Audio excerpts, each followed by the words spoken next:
Okay.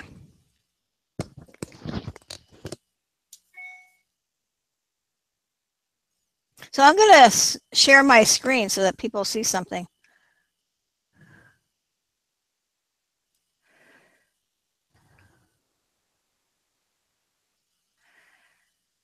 Okay.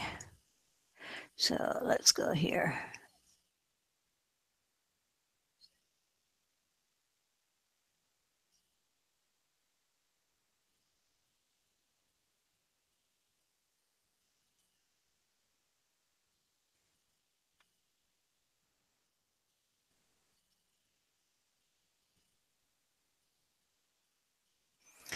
When I'm sharing my screen, I can see none of the chat or anything. I just open up my chat on the right-hand side. Let me try to screen share and see if I lose that image too. I just saw a window pop up. If you're going to share a screen on top of your, of course, your Google Hangout, then you're going to lose that group chat, but you might just want to have it pulled over to the side and then have your other window pulled up on layered on top. So it's not, you know, so you're layered on another layer.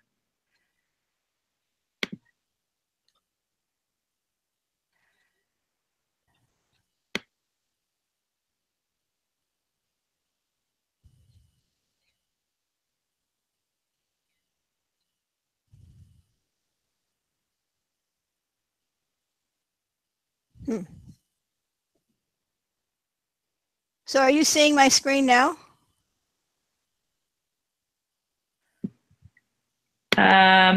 Yes, we see your screen, Susan. Okay. So you see. Yes, I can see too. So you see the digital literacy and safety for adults? Yes, ma'am. And I'm hearing myself twice, so that must mean I have to get off the YouTube channel. Yeah. Or mute it. Mute it. You could pause it. All right, now I think I'm good. I don't see the questions, but maybe one of you guys can just tell me when there's a question. Yeah, or hopefully if they're in the only people that put in chat questions are the people that are talking to you right here. So just have them unmute and ask you the question whenever they're ready. Okay. So whenever anybody has questions, please ask me. And I'll just start my workshop here on digital literacy for adults. And I just want to say that all of the tips and tricks that I have here have been learned the hard way. I've been online for a really long time, and recently it's become a little bit more dangerous than it used to be. So I've developed this workshop to help adults learn how to be safe and secure online. So with that said, let me just tell you about myself. I'm an author. I've co-authored a 7-series ESL textbook called Project Success with Pearson. I'm a Google certified innovator. I'm a Remind certified innovator. I'm a Kahoot ambassador, a ThingLink certified educator, a Quizlet teacher ambassador, and I'm on Twitter. So I have a lot of startups that I help out and that I work with. And I love using the internet with my students, but I always want to keep us all safe. So we're going to talk about these different things, and maybe you've heard many of these or maybe not. There's spamming, phishing, farming, and smishing. Most people have heard of spamming, phishing, and farming, but not smishing so much. So we'll go over all 4 of these types of problems.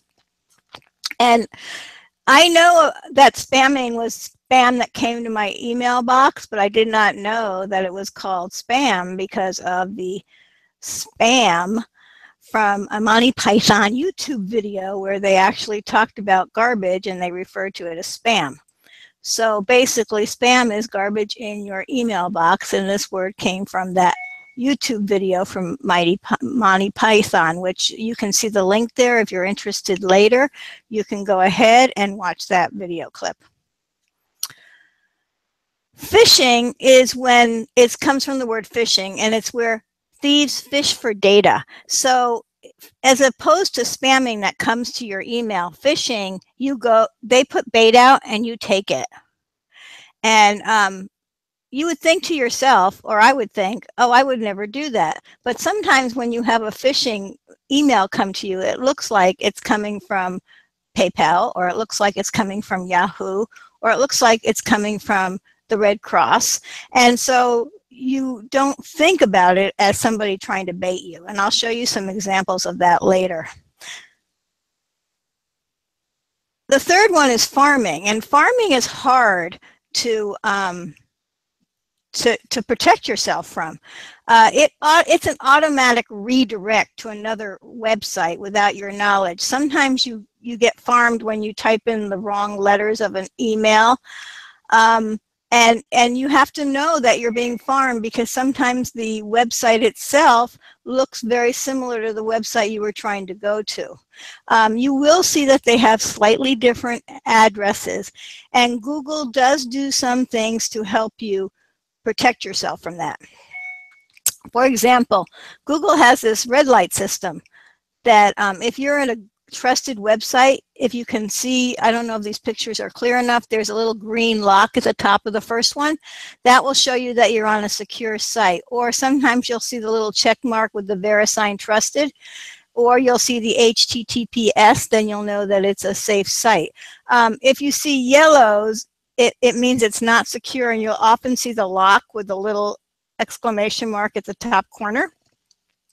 And then there's the red one, which shows you that you are not secure and you're in a bad spot. So please get, I'm sorry, I'm trying to close my email so we won't be getting those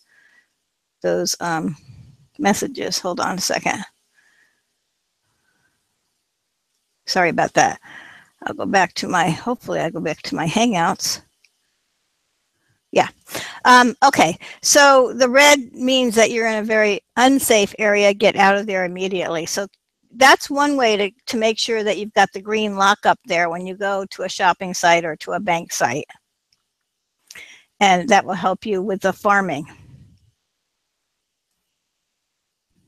Okay, so in this case, I don't know if you can see, this is from PayPal, and it says PayPal secure.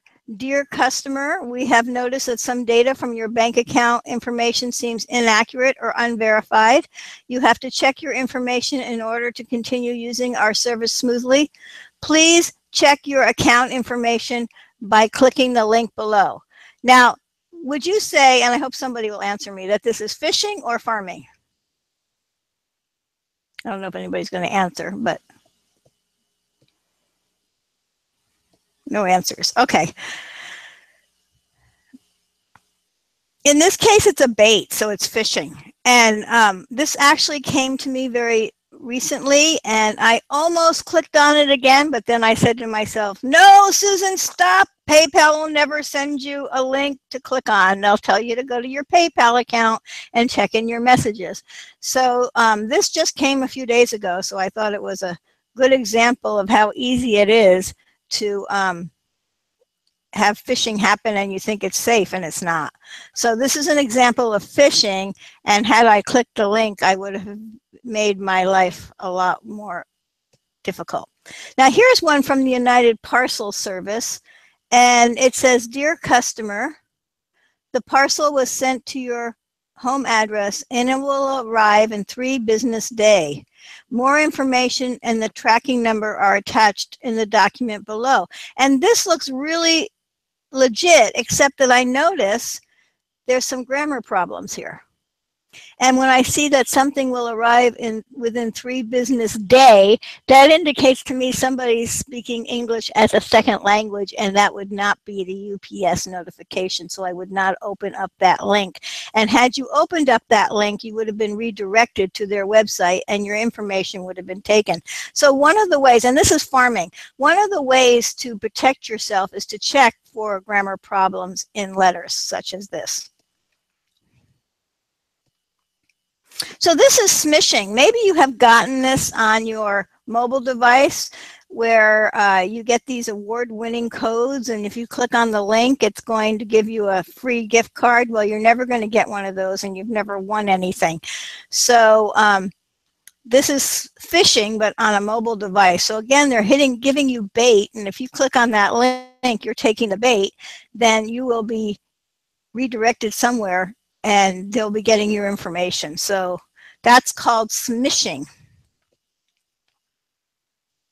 So if you have any questions, feel free to ask them to me at any time. If not, and you can unmute your mics to do that. I can take questions whenever. I want to talk about Wi-Fi hotspots. There's no free lunch. There's no free Wi-Fi. When you get onto a community Wi-Fi, such as in Starbucks, there are many people there who can steal your account information. I have had my account information stolen at Starbucks so many times I can't even tell you. And basically I've had to change my my passwords immediately every time that happens. I have my own personal Wi-Fi hotspot now that I carry around with me so that I can avoid using community Wi-Fi. But just remember, when you're on a community Wi-Fi, such as Starbucks, McDonald's, the airport, there's a lot of high-tech people there that know how to hack into your system. At Starbucks particularly, people will just sit there on their computer hacking into everybody who comes in. So don't put in anything personal like your passwords. Don't put in your bank account number. Don't go to your bank when you're in a public Wi-Fi area. Don't do anything on public Wi-Fi that you wouldn't want somebody to see, because they will see it. And that's what I have to say about Wi-Fi, and which is why I carry my own personal hotspot, which I got from everyoneon.org. Now I'm going to talk to you about managing your online presence. And I'm hoping that most of you know about incognito, but if you don't, I'm going to tell you about it. Firefox, Edge, and Chrome, and Safari have a way for you to privately browse the internet and see what people see about you. I do this every week. I browse myself on the internet to make sure that what shows up on Google is what I want to have show up on Google. It does take 3 weeks for anything that you see on Google to go away. So just remember, if you find something that you don't like on Google about yourself, it will take 3 weeks to disappear. But you can manage it and you can get it to disappear. So the first thing you need to know is about incognito on Chrome. You need to know about Go Private on Firefox, and new in private window on Edge, and I believe also in Safari. And this would be a good time to Google yourself and see what you get. So I will do that here with me, because just so you can see what I'm doing, I'm going to go over here to the 3 dots. Where's my incognito? Here. New incognito window. And my internet's a bit slow, but you can see the guy with the sunglasses in the corner. This shows you that you've gone incognito. So now I can actually Google myself as you would see me in Googling me. So let me go to myself and see what I see. And you can also be doing this on the side to see what you find out about yourself. And this is what shows up on my Google. My #1 hit is my website, which is great. And then my #2 hit is my LinkedIn. And then I have my my college. And then my pictures are all nice. I have pictures with my students. I have my textbook. I have an ed tech training that I did. And then I have the next link is my book, to buy my book. Great. Then my Facebook. So everything here, using social media and teaching, everything here is what I want to see. And it looks really good today. It hasn't always looked that way. I found that my website had been hacked into a couple of times, and that they were using my website as a website for people. They had some file on my website that was routing people and redirecting them, and it was really horrible, and I had to change my whole website. But the only reason I found that out was because I went on here and I Googled myself, and it said that my website was compromised. Google will actually tell you that. So this is the kind of image you want to try to craft, one that you're happy with. So let's go back here, and I'm going to go full screen. So a lot of times when I do presentations, people get really freaked out when I show them all this stuff and they say, well, I'm just not going to go online. It's just safer to stay offline. Well, no, that's not the case. It isn't better to have no online presence because there are things about you that will show up online that you have no control over, such as your salary history. Everybody's, well, in the United States, I don't know how many worldwide audiences we have here. But in the United States, your salary is public knowledge and it is posted on a website. If you have nothing on the web other than what is posted about you publicly, your salary will show up. So it's better to have an online presence, and it's better to be online and to craft a presence that you are proud of. And you can do that, it takes 3 weeks, by having professional LinkedIn accounts, by having professional photos online, by having professional contacts online.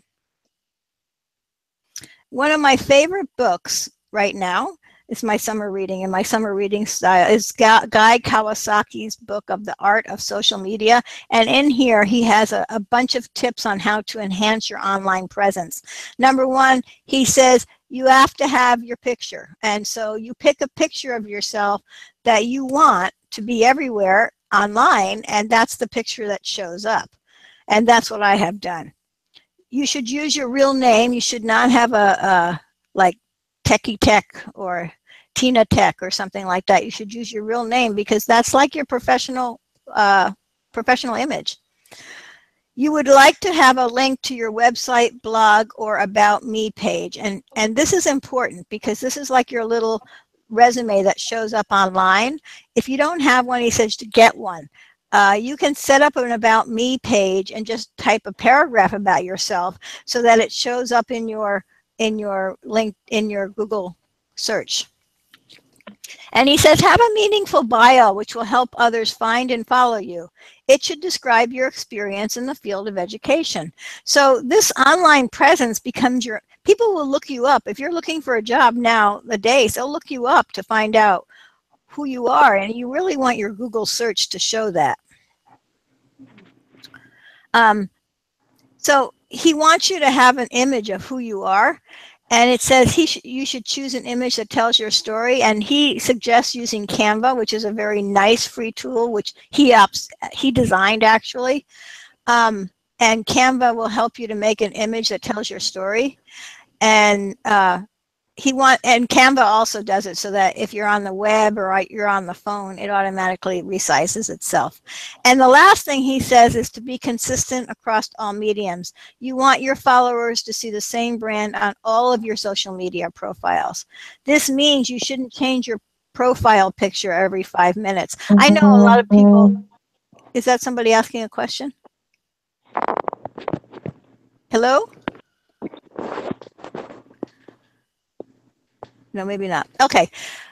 So he says, don't change your profile picture. Keep the same picture up there. And that's what I have chosen to do. Every so often, though, I do change it or I add some sort of layer over it. But most of the time, it's the same picture. Are there any questions? No questions? It's odd talking to yourself.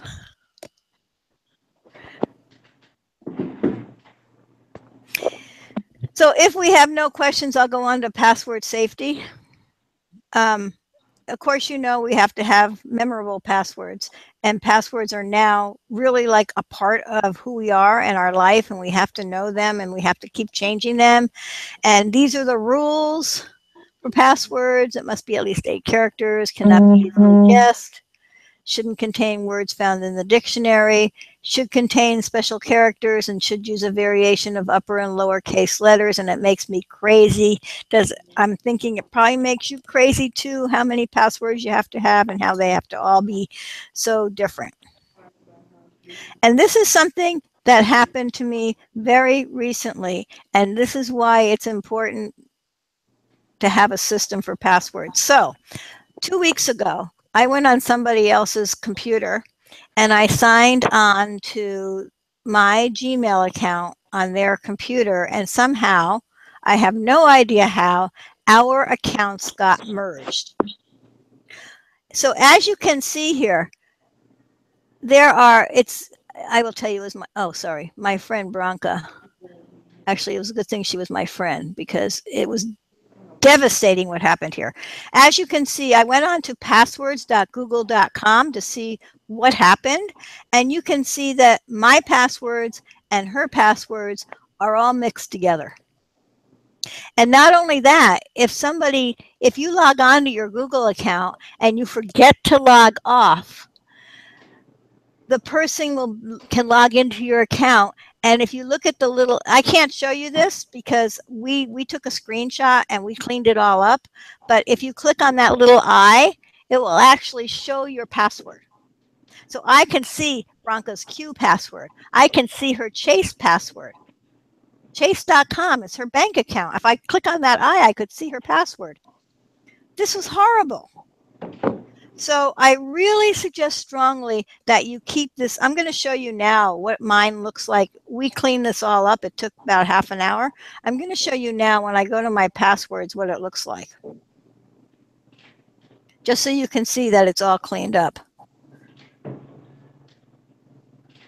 And, you know, I consider myself a techie. I never considered that this would happen to me, nor did she. She's also very, very techie. And this happened to us together. Fortunately, we're friends. That's all I have to say about that.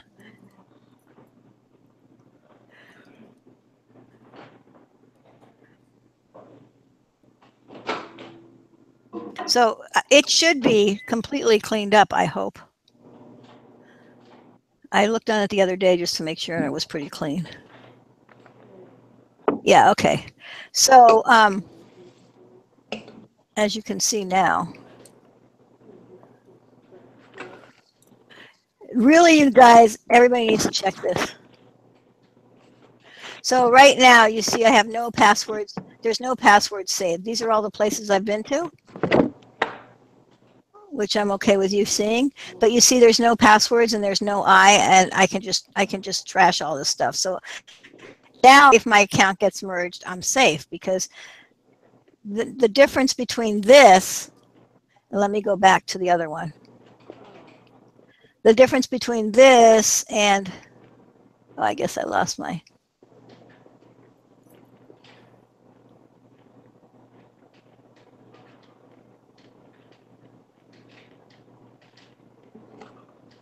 I'm going to go back to the other screen where I have my passwords set up.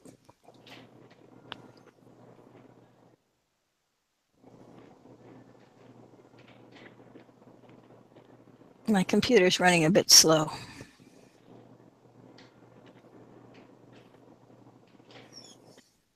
What I should have done is keep it open.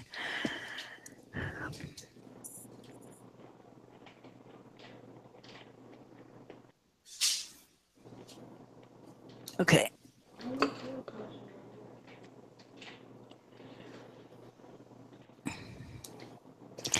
So while you're waiting for me to get to my slide, you should be checking your passwords.google.com to see what your account looks like. And if you've saved any of your passwords, remember it's very serious if someone logs into your account, which they can do if you leave your Google open at any time.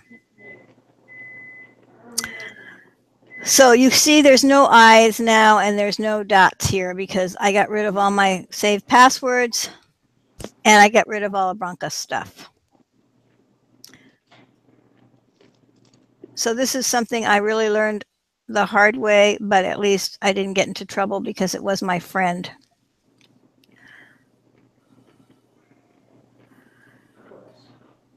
Okay, so let's look here on this password stuff because it is so important that you change your password regularly, particularly with your Google account. And so you can do different things. It does say that you're not supposed to use a word that's in the dictionary. But if you use the name of your favorite book or a book that you're reading currently, you just use the whole thing, I don't think you would be able to find that in a dictionary. Another thing you can do, so that's one of the things I do is pick a book that I'm reading, like whatever I'm reading this summer, and use that password as long as people don't really know that I'm doing that. I won't tell you what I'm doing now, but you can play around with vowels like here, can you guess the sentence? It's, let me go to present mode so you can see better. You can use interchange vowels and numbers together. So in this case, it says, I love school, but I'm using O's and ones. You can reverse words, and this is my name backwards, Susan Gare. None of these are my current passwords, so it's okay for me to show them to you. You can add spaces or underscores, and then you can actually check your password strength on these two links that there are there. But basically, I do what I do every month on the first of the month. I decide on a new process for my password. And as I log into my accounts, I just change every single password. And I do this only because I've had my eBay account hacked into, I've had my PayPal account hacked into, I've had my bank hacked into. And once a month, just changing everything to the same password, but changing it monthly seems to have worked for me. No hacks since then.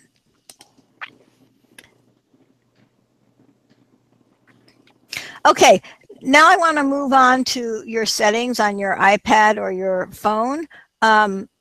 I have a little video here I'm going to play. I hope it's clear about using how to do your settings on your iPhone. It's very similar on the Android phone. This is an iPad, but iPads and iPhones are quite similar. And so let me just take you. It's like a 1-minute video.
So that was the iPad settings, and oh no.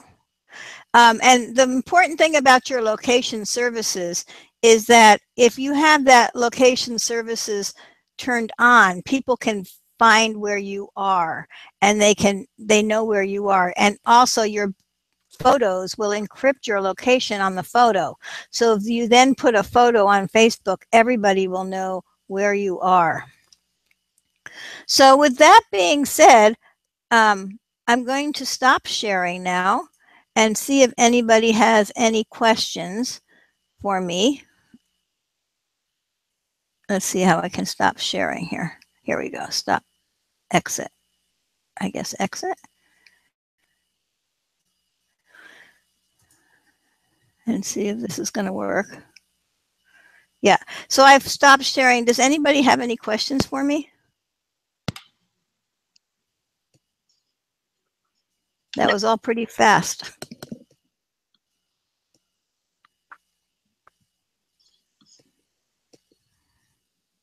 No questions?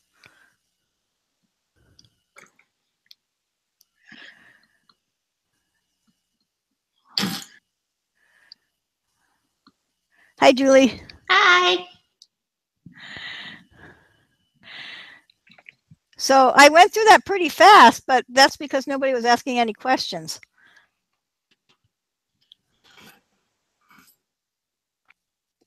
Oh, good. Yes, I do have this available for others to use. I can share it with you. Let me go back because there's a link for that.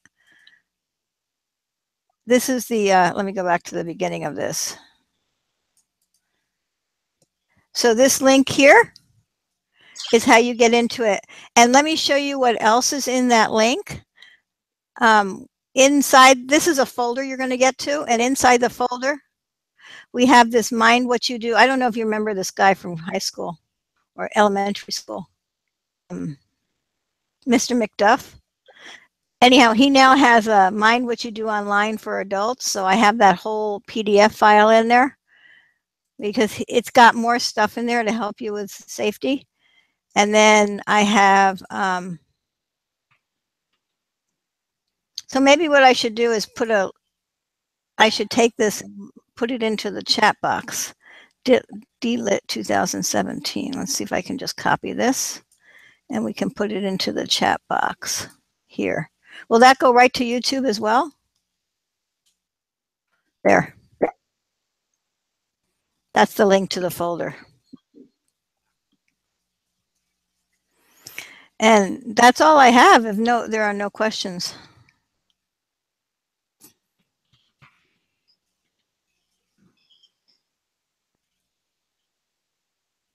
Is it just you and me?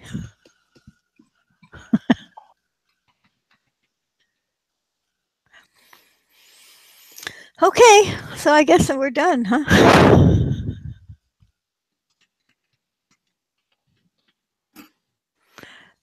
You too. Bye.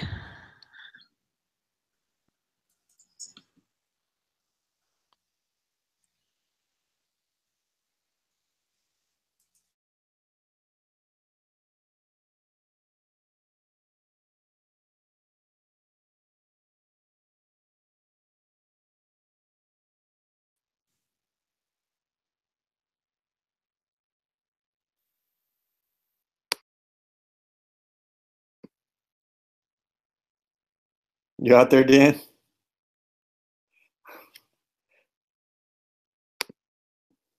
I'm here. What's going on? Are you just chilling, or is something happening here? Am I interrupting? I don't want to interrupt. I'm sorry. No. I just jumped in like you, and it doesn't seem that anybody else is here. Susan Gare, mobile literacy and safety. Sounds interesting. I was kind of interested in it because this is sort of how my session ended last night. My session on multimedia tools kind of turned into a talk about like student privacy and safety and social media. So I was like, that sounds kind of similar. Interesting. But it doesn't seem like anything's happening. Could be either a no-show or they wrapped up early. Maybe. One thing, you know what's funny? And one thing I'm going to suggest to Jamie and their team is like this. I can't imagine how much work goes into this. I really look forward to this every summer. This is one of my highlights of my summer. I feel like less is more though. Like they have 6 things going on each hour, and it's like there's only about 30 participants, 20 to 30. You know what I mean? And like we're spread so thin. Like I could have, like for example, like I would have loved to go to your session, and I could have been an active. You know what I mean? And I'm a good follower, but then you know what I mean? Like I just think. I think like 3 is the magic number for prime. 3 or 4 is the magic number for prime, because there are literally 6 things happening now, and none of them are particularly well attended. It seems too that when, if I'm not mistaken, you kind of put down a couple of times that will work for you to facilitate, but they really go with like whatever one you want. And I'm wondering if maybe they need to be a little more selective about like when they let people go. Work it where in a Google form or something, when people are signing up, here, like you said, like 3 or 4 slots. And once they fill up, that time slot just gets, it gets eliminated. That was insane last night. I agree with you. Me, Jackie, Claudio. Like what the heck? I tweeted it out. I was like, that's just wrong. You put like a little GIF on it. I was like, man, it's so disappointing. I don't know about you. Like I limped through it, but it was rough. Jacqueline said she even considered changing her time when she saw that. which I didn't really consider changing the time. I was just disappointed that I couldn't participate in your guys' sessions too. That was rough. That was rough. What was I going to so say? much. Yeah, so yeah, I think I had, at any one given time, I had maybe like 4 or 5 Yeah, that's right where I active was. participants. Yep. Yeah, and it was difficult because I really wanted to run it like true EdCamp style and discuss things and weigh in on different tools and stuff. But it was mostly, it kind of turned into me like actually presenting, You which need is 8 not or really 9 what I voices wanted. in the room to really pull that off. And with 4 or 5, and there's gonna be 3 shy Yeah. people, so it's like you and 1 chatterbox, and it's like, anyway. Hi, is it Right. Julie? Hi, Julie. How are you? I'm good, thanks. We're not actually. I don't think the host showed up. Her name is, what's her name? Susan Gare. Oh, she was in the last. Oh. She was the last presenter. Have you seen her today? Yeah, she just finished. Oh, you know what happened? There's something funny happening, and it's that, I don't know how to explain it, but the chat room's rolled over, so there's like an old room and a new room. Oh. So this, I mean, if I click on the schedule, it brings you here. But people need to refresh their schedule screen. Gotcha. Oh well. So I'm glad she did it. It went. Sounds like she had a great time. I have to go in 20 minutes. I'm presenting, but how are you having a good conference so far? I am. I'm presenting it too as well. That's 2. You're 2 Eastern, I guess. I'm Eastern, yes. Well, I can actually look on the schedule and see where you are. You are 2. I'm in Central. Julie Daniel Davis. That's me. The 3 L's. Learning. See, I want to go to that. I don't think you can multitask like that. No way. So we've got, and that's the one piece of feedback, and I'm so grateful for all. I know the organizers; they do such a good job, but there's too many things in each time slot. Well, my guess is for people like us, it's a Saturday. We don't want to stay up till 2 o'clock in the morning, and Right. They're willing to work for us. Because like, there's only about, at any given time, there's 20 or 30 people participating in this conference, and to be spread among 5. I was just talking to Dan about this. Maybe you caught the tail end of that. To be spread among 5 things. Like you want, anyway. I mean, we'll be fine. We'll always make it work out. Sure. Learning, literacy, and life skills. Let's focus on learning, literacy, and life skills to prepare students for their future. Concrete technology-based ideas to support the skills needed. Are you talking about life skills like soft skills, like the ability to collaborate?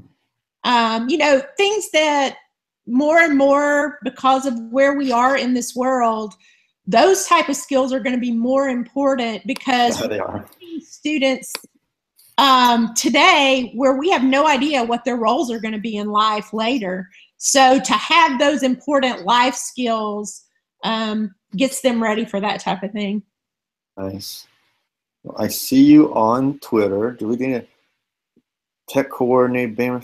So tell me, this is fascinating. So, and I know we both got to go like real soon. Right. But in fact, is this your room? I think this might be your room where you're presenting. Yeah, it is. Okay, so. I think, yeah. I'm not actually, yeah. Anyway. I haven't refreshed, but yes. Yeah, I think this is your room. How are you? Tell me about. I'm just fascinated by, like, tech coach. What's your official job title and how many? Well, I'm actually a technology coordinator. Mm-hmm. So started off as a tech coach role, and then kind of moved to the next level, which would be an administrator doing technology in our school district. And so it started off with me kind of having expectations for our teachers that they had to have so many technology-based things a year. And that was just to get us started. I hate that, but right. Our fear was if we didn't, no one would do anything. It's draconian, but it works. Right. So we started there, and we've been 1-to-1 in grades 5 through 12 for a while, and then in our elementary school lower than that, it's rolling carts. So we did that for about 2 or 3 years in our lower school, and then we went And I just walked in, I co-taught with them, I helped them think through ideas like, okay, you've got a lesson plan.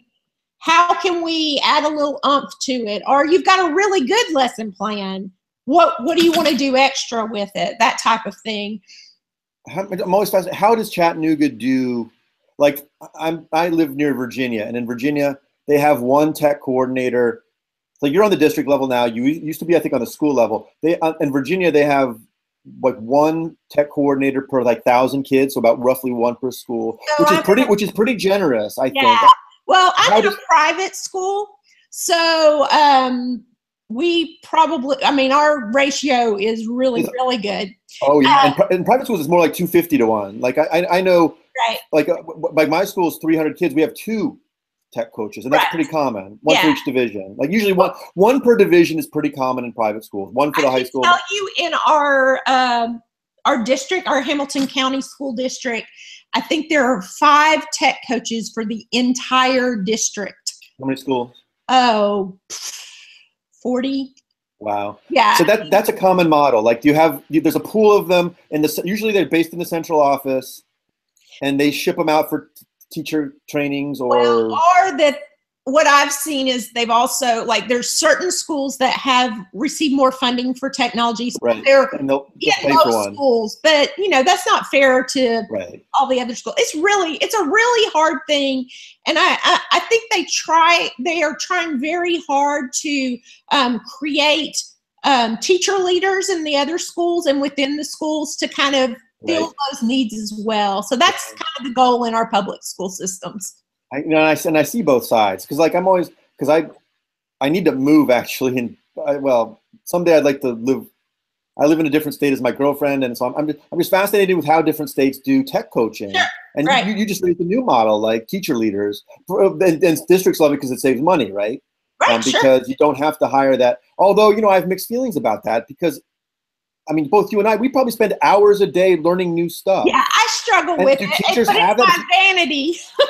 Well, it's important. And if you're teaching 5-6 classes, who's going to have time? Right. When are you going to do that? When are you going to sit down with Bunsey for 3 hours? And I struggle with, there's a lot of districts that are also just doing it as a parapro position. Right. As support. And I struggle with that, because as someone who has my master's in instructional technology, it feels like, wait a minute. And they're getting paid nothing. They're getting paid absolutely nothing. Yeah. So I do understand, if you're doing your job really well as a tech coach, you should be working yourself out of a job. I mean, in theory, your job is to prepare those teachers to feel comfortable taking it on themselves. But it is my opinion, there's always something innovative on the cutting edge that you've got to get your teachers ready for. I think that's a great model. I think having someone who's always looking ahead and always learning, because I mean, you're right. I mean, do we need tech coaches when it's all millennials teaching and they're all super high tech? Do we still need tech coaches? And I think we're on the same page. I mean, maybe, and by the way, there's a lot of millennials who aren't very good at technology, by the way. That's a myth. They're not all great at it. Right. Here's my dog. Yeah, I think my struggle right now is trying to figure out, the teachers that I have taken care of and kind of led, I feel like my job's fairly easy. It's just putting out fires now. So what do I do to really make myself useful at our school district for the future? And I try to just stay on the edge of other things, so that, you always have those teachers that are willing to do, oh, tell me more about this, and to bring it back to those type teachers. But, and other models, like I've gotten involved with our STEM program and some PBL stuff, just trying to kind of make sure that all the initiatives going on have that tech embedded in it as well. Right. There are probably STEM classes in both private and public schools where you are, right? And that's the thing. That's actually probably probably more common than a tech coach. Just a STEM teacher doing the bridge building and the robotics and all those things. Yeah, that's pretty common. I like that. It kind of gives me a sense of, I don't know, not the same old thing all the time. Yeah. No, that's an interesting. I sort of do half and half. Half my job is the STEM guy and half is the coaching. It's a little more affordable, I think, to do it that way. Anyway. Sure. But Julie, this is why I love participant-driven conferences. I stumble into a room. I have a lovely conversation. I followed you on Twitter. It's really nice talking to you. Great, great. I'm gonna go hop over to my room and All cross right, my good luck. fingers. And are you doing a presentation? Are you doing what's your format? It's this. Oh, I'm gonna good. share my screen, I think, and I'll put my link up to my presentation after I'm done. I'll put it on Twitter. Got it. I think that's a good way to go. Sort of a half. Yeah. That makes sense. Anyway, so Julie, really nice meeting you. Maybe I'll see you later on in the day. Okay, see ya.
Oh, and Julie, I just had to pop in for one more second. I love your Twitter banner.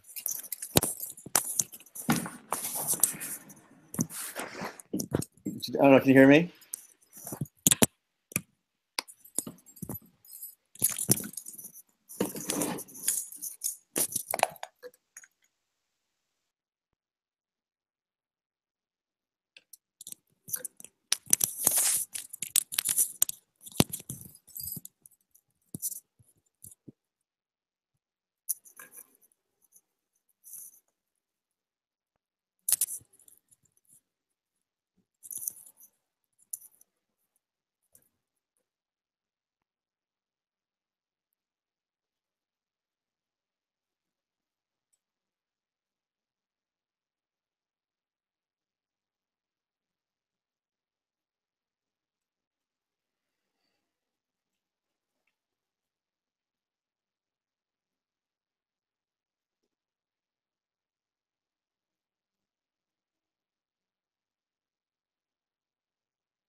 Hi, Amy. Hi, Rosina. Did I say that right?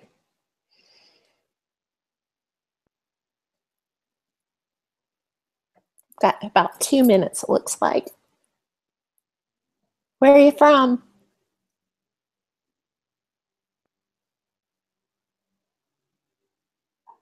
I was in San Antonio for ISTE in June. I loved it.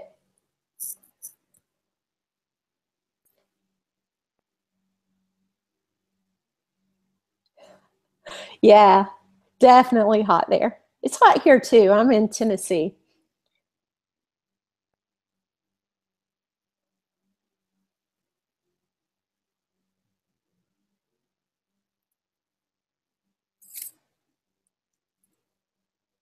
Are you a classroom teacher?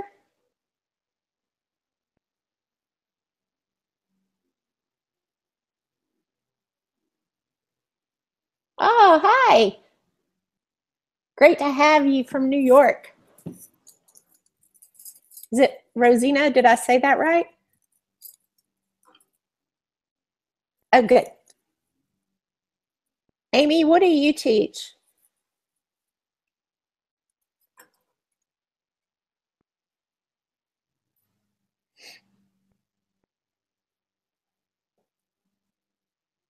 Ah, okay. Well, hopefully this session will help both you guys. Looks like it's time for me to start. So I'll just do a little explanation of who I am. I'm going to share my screen with you guys in a little bit so that we can just go along. And at the end, I'll put the link here so you can see it as well in the Google Hangouts chat. So my name is Julie Daniel Davis, and I am a technology coordinator at the largest K-12 private school in Chattanooga, Tennessee. Started my role out as an accountant. And then after I had my kids, I decided to go back to school and teach business ed. And oddly, never got into teaching accounting. I ended up teaching computer classes.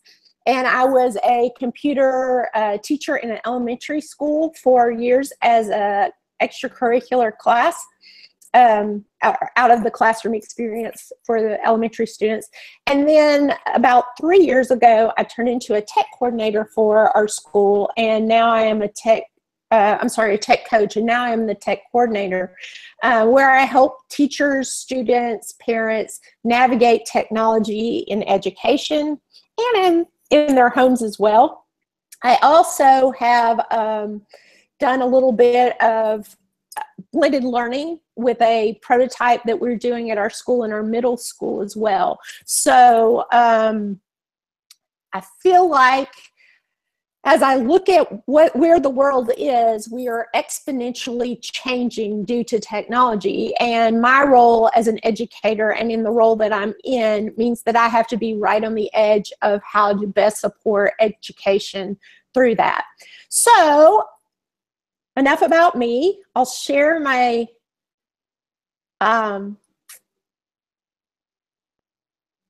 presentation with you.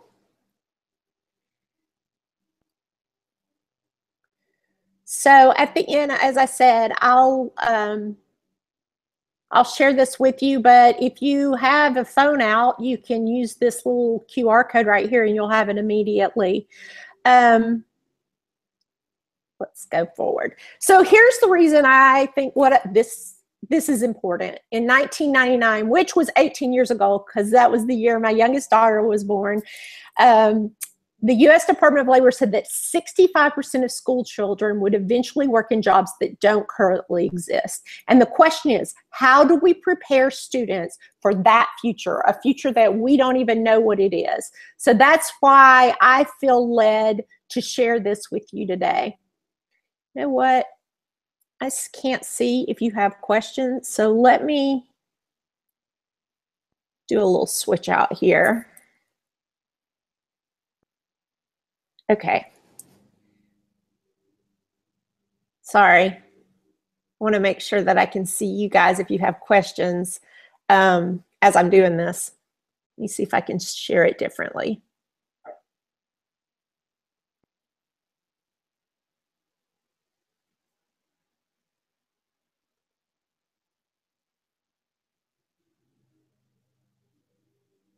All right, can you guys see my screen?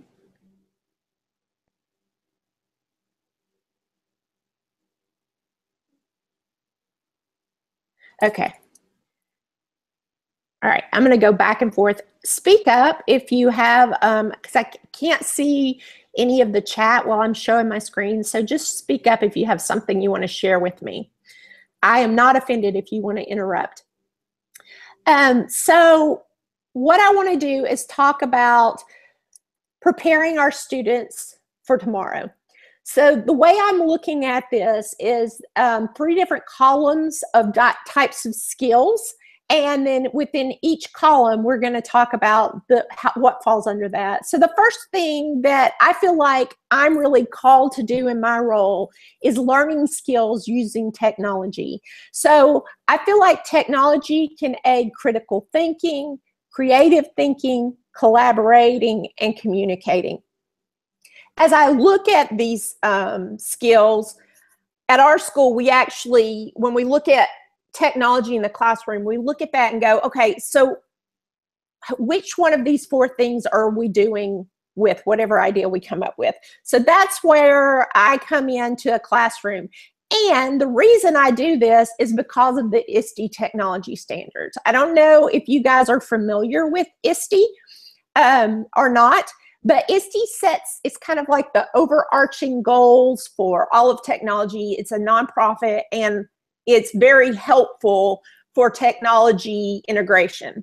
So recently they rewrote the student standards. So these are the expectations that all students should have when they graduate to make them future ready. And they just recently, they did those in 2016. The teacher standards were just redone in 2017. They came out at ISTE this year. And then the administrator standards were written in 2009. And at the start of ISTE, they announced that they're going to rewrite those standards as well. But let me just show you these standards because I feel like these standards are the reason that we've got to work hard to get kids ready for their future. And if we just look at the overarching empowered learner, digital citizen, knowledge curator, innovative designer, computational thinker, creative communicator, and global collaborator, these things are important for our students to be able to do in order to be active in their future. So that's the reason I think it's an important role in schools to adopt these ISTE standards. Now I'm going to go back to, this isn't easy, just so you know. Go back down here. And I'm going to tell you a little bit of how we do the 4 C's. When I first started working with teachers, we looked at the SAMR model. And I just felt like it was really hard for teachers when they first started using technology to start thinking about the SAMR model. So instead, we started looking at it as a 4C tech implementation. So in every classroom, it's our goal that we hit these 4 C's, that our students have the opportunity, because these 4 C's are supported with the ISTE standards, to use technology for critical thinking, to use technology for communication, for collaboration, and for creativity. And so when I sit down with the teacher, or when a teacher's looking at ways to implement technology, they're trying to find ways to do these things right here. And if they feel like that this supports the learning happening in their classroom, then they're happy with integrating technology to enhance those student skills as well. So what does that look like at our school? For us, we use Google Apps for education. We use it for students to collaborate together. They also create Google Slides for creativity. They communicate with teachers and outside members of the world through email and blogs, etc. And they use it to just Google things for critical thinking, to go deeper on subjects. We also do project-based learning in our school to enhance those learning skills. And for me, I'm coming in with technology to help them enhance their project learning. I don't know if you're familiar with mystery Skypes or not, but I feel like, or Hangouts, but I feel like they're a great way to hit some of those 4 C's. I'm actually going to come back to the live video because I'm really interested to see, do you guys have you ever used mystery Skype? Okay, you should, if you get the chance. I don't, especially if you're teaching elementary kids, I think it's a great way to teach geography to your students, but it's also a really great way to help them see outside the walls of their classroom so they can ask those other students questions and things. And to hit those 4 C's, you actually have the ability to almost hit every one of those 4 C's with one mystery Skype. If you just Google mystery Skype, you'll find that there is actually a whole page of where you can sign up to be a part of that. And it only takes one computer and access for your students to see the screen, and you can do that. It doesn't take a lot of technology in order to make that happen. But I would suggest that you look into it if you've never done it before. All right. Another thing that we do on a regular basis is we try to give our students presentation options. So in other words, if we grade by a rubric, we allow them to use the technology, or maybe not. Maybe it's just the ability to create a song or a trifold poster, but by grading by a rubric, we allow our students some options that helps them figure out how they best learn and how they best share their learning. And I think, even though I'm a tech coordinator, I think it's really important that we always give students options outside of tech, because that's the way the world is. You know, they may go into some job where it's very tech heavy, and they may go in some places where there's not. And so you want to make sure that you've empowered them as learners to do both tech and non-tech. And I've got a daughter who just graduated from high school, and she is very artistic. So to be able to share that through art, her learning through art was important to her. She's not techie. She doesn't choose to be techie, and that's okay. Although we do push her towards that a little bit just because of who I am. Don't tell anyone. So those are the Genius Hour. Are you guys doing any Genius Hour? Oh, okay. Genius Hour, or 20% time, is where you look at your week and you take 20% of your week and you allow your students to just dig into something that they want to dig into. So if they want to learn something else, but you're guiding them. So you come up and you say, all right, guys, it's Genius Hour time. What is it that you want to learn more about? So you as a teacher, you kind of help them come up with a real good question to start their learning process. I've seen kids do everything from learning how to make horse treats for their horse and studying that and putting it together. I've seen them studying certain artists. I've seen them learn how to do a back handspring by studying what's on the video. And at the end, you're constantly working the room and asking them, how's it going? How can I help you dig deeper? That type of thing.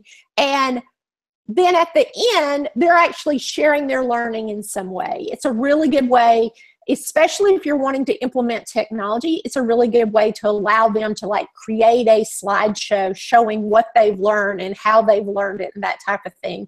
And it's really neat because kids have voice and choice, and they're making a choice in the things they learn. You're teaching them how to research through this, but they want to research because it's something they're interested in. So it's a really cool thing that we've implemented just a little bit at our elementary school, but it's really cool to see the kids in action. There's a school outside of Atlanta that I saw it in action with their school, and it really empowered me to bring it back to our school as well.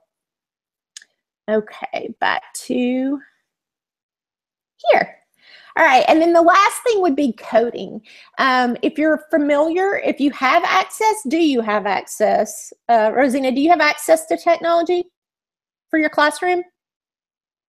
Oh, Perfect. Hour of code. That was what I was going to suggest. Coding is a great way to, yeah, us too. I love it, love it, love it. So you're well into STEM and STEAM.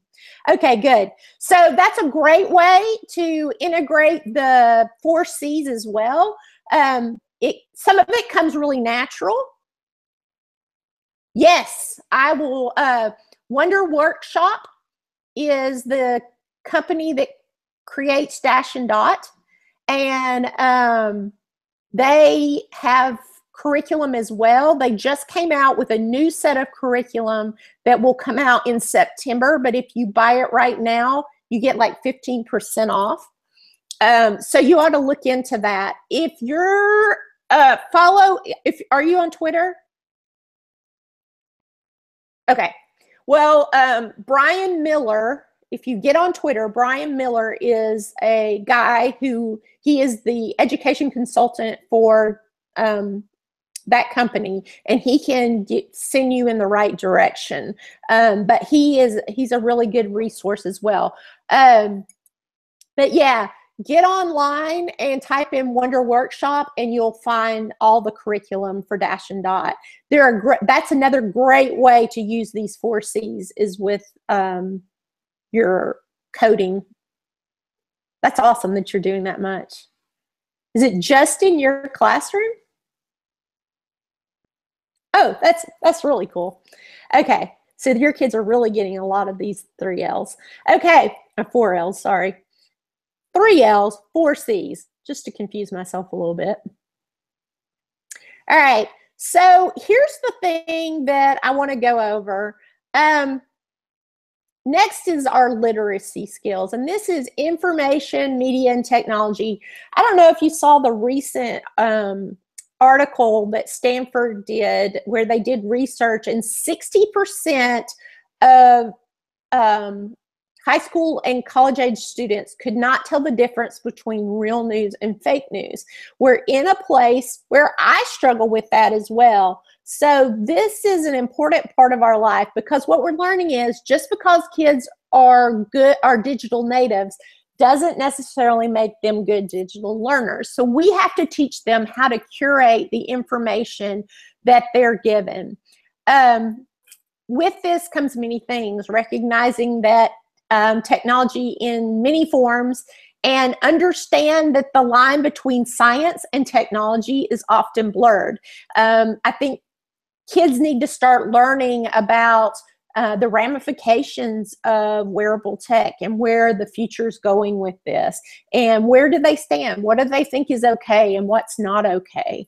That's an important part. They need to know the trade-offs of technology. I do a thing with my students. If you Google, if you go to YouTube and type in multitasking is a thief, I have students write that sentence, multitasking is a thief, and then they write the numbers underneath each letter. So multitasking is a thief, and then they type 1, 2, 3, 4, 5, all the way to the end of that sentence.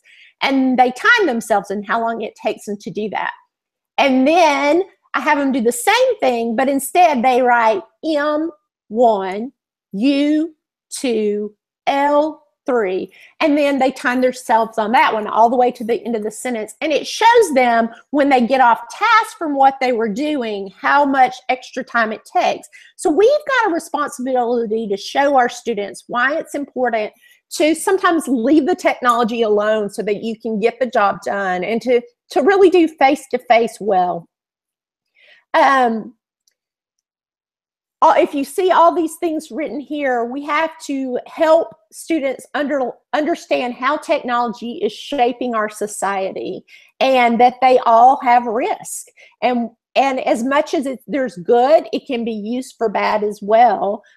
This is also a good time to talk digital citizenship with your students as well. The risk of being involved with technology, and how it can affect you and those around you. So I think that's an important thing that as educators, our school systems are missing. We tend to run headlong and say, yes, yes, yes, we want to use technology in the classroom, but we're not preparing our students to understand the trade-offs there.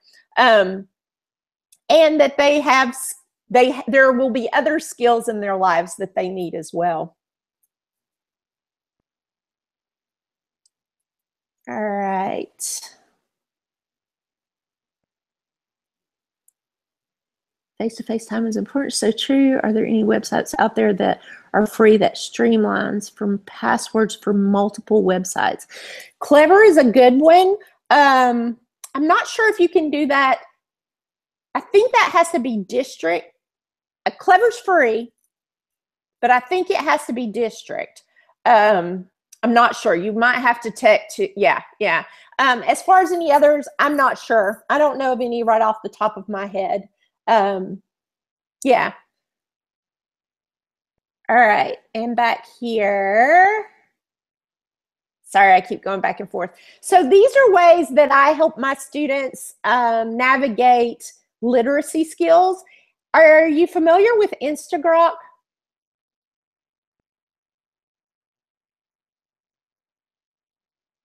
So Instagrok is awesome. I'm going to click on it just so you can see it.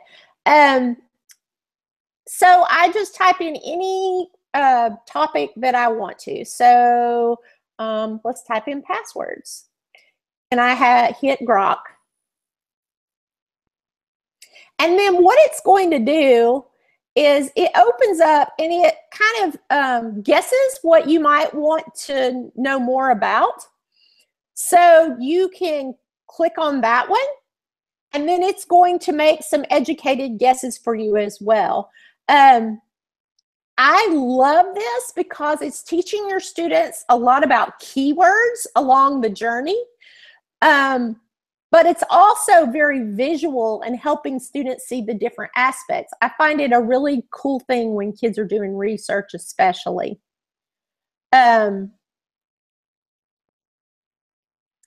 Other things is making sure your students do Google safe searches and using the filters that are, if you're using iPads, what kind of devices are you using in your school?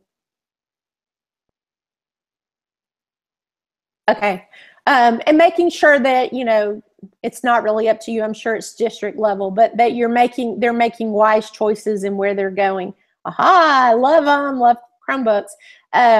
So, you know, just monitoring their classroom as they do that. I love when I'm sending kids for photos, which images tend to get through firewalls quicker than anything else. So you have to be really careful about asking students to go look for images for things that they're doing. Photosforclass.com is a really neat way to be able for students to download images for themselves to use in it, and they're already cited for you with Creative Commons. So that's a really neat thing if you haven't ever used it. I have one instance where something went bad there, but I contacted where something inappropriate came up for a kid, and I contacted them and immediately they took it down. So I really appreciate how quickly they responded. Educational search engines, most libraries, media centers have access to your state or district-wide research engines, which in elementary school may just mean access to online encyclopedias. If you're not familiar with Kiddle.co, it's kind of like a kid's version of Google search. It's got its pros and cons. And helping kids learn how to find information, evaluate it, that type of thing. How to do good Google searches and accessing of digital information based on grade level abilities. Sometimes what that means for me is making sure that I gather all the websites I want a student to go to beforehand instead of a second grader doing it themselves. So, you know, I think that we have a responsibility as educators to make sure that we're teaching our students good digital citizenship skills. If you're not familiar with Common Sense Media, They are a great resource for teaching kids digital citizenship. Good. You're all on board. I've been a digital citizenship, Common Sense Media digital citizenship educator for the last 4 years, and I really believe in their product and how it helps students to understand the perils and the responsibilities. Yes, Digital Passport's awesome. If you're already using Digital Passport, you should look into becoming a digital citizenship teacher, because it's not, I mean, you're probably doing enough already, and it's a really neat way to support that, and for your parents to learn that you see it's important because you're certified in that. Super easy. All you do is share, share what you've done. I love it. And I already talked about the multitasking thing. And so I think we also have a responsibility to share literacy skills for parents, because this is all new to parents as well. So at our school, we try to help our parents be more proactive with the accountability.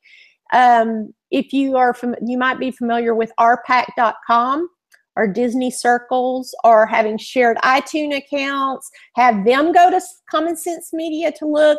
And there's a new router out called Torch Router that also can help families as well. But, you know, you want to support your families, but they need to be talking about digital citizenship with their children as well. And they need to be present when their kids are using it.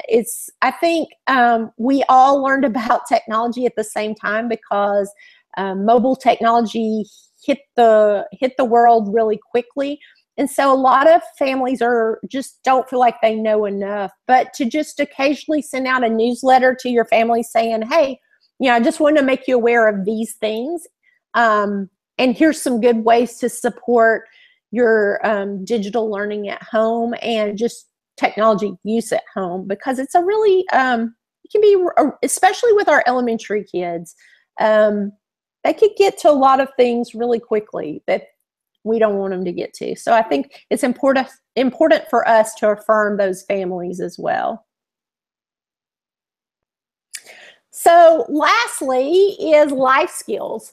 And even though I'm a tech coordinator, I work a lot with our STEM program at our school. And one of the things that I just feel like, because of where the world is going and how quickly it's changing, we've got to start teaching our kids these skills: how to be a flexible person, how to take initiative, social skills in dealing with others, how to be productive, and how to be a leader. And so what we found is, and I don't know how many, do you have a full set of Chromebooks in your class? Okay, so, okay, but what about your laptops?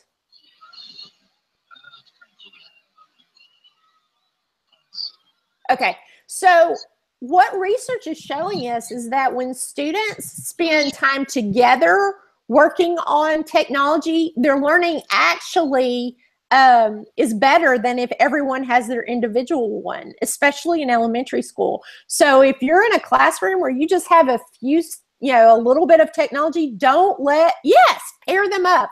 Don't let that overwhelm you, because research is showing us that they actually do better when they're learning together, especially with coding. And since you're already doing coding, Rosina, that's good to know. Abigail, nice to have you. Glad you joined us. Where are you from? Cypress, Texas. Nice to have you.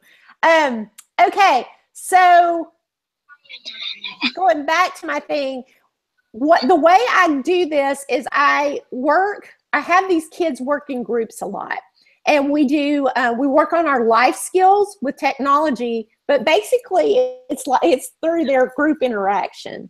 So here's kind of some of the ways we do this. We look for ways to include soft skills into our curriculum. We start at the beginning of the year, and we have our students make contracts. So if they're in a team with other kids, they sit down and they decide what's going to happen if we don't agree with each other. What are we going to do? So they come up with, here's the rules. So you as a teacher, as you're walking around the room, if you hear a disagreement, instead of you having to take the time to fix that disagreement, you say, hey, what does your student contract say? What are you supposed to do right now? And they're like, oh, wow, okay, yeah, I think we need to look at our student contract. We actually have even had them sign the contract so that it feels very real for them. We also set up class teams. So sometimes it's the same teams and sometimes it's not, but for certain things we set up the same team every time. So for the continuity of the things we're doing, we do goal setting. What are the goals that you want to accomplish with this project? So that you're not telling the students what they need to learn. The students are deciding for themselves what they need to learn, with your help, of course. You know, if you can share a rubric with them. If you're doing this amount of stuff by the end of this unit, then, you know, you're saying that this isn't important to you. So what is your goal? Why is this your goal? Blended learning is a really good way to do soft skills into the curriculum too, because it, going back to the soft skills, the flexibility of being able to move from station to station, or, you know, learn from a technology source itself, and to take the initiative and to be productive with that is very important skill for students, instead of just waiting for the teachers to pour in what they need to know. Project-based learning is a great way to work on those soft skills at all. In all ways, all of these, I can't think of a single soft skill that isn't used in project-based learning if students are working together in teams. I think the main thing that I've learned with this, yes, it does help them. Ownership's important. If they have ownership, then they're willing to work hard for you, you know, just like I'm willing to work hard for my boss if he allows me to have ownership of the things I'm doing. But I will say one of the things that we've learned is that it's important to create that safe classroom culture where students feel okay to share their thoughts, because if there's a group of kids in the classroom who's always making fun of the other kids because they're sharing, then you're never going to get that sense of where people feel comfortable growing into those soft skills. So that's really important. And oftentimes that starts with you, you know, I mean, you've got to be transparent with your kids as well. Sharing with them like things that you struggled with, or the things, you know, it's okay to say, I don't know, let's figure it out together. And helping develop the leadership and skills in them. Maybe you have to ask them, I don't know, do you know how to do that?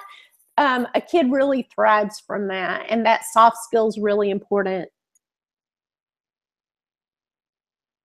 Yes, I 100% agree. And I'll be honest, before this past year, I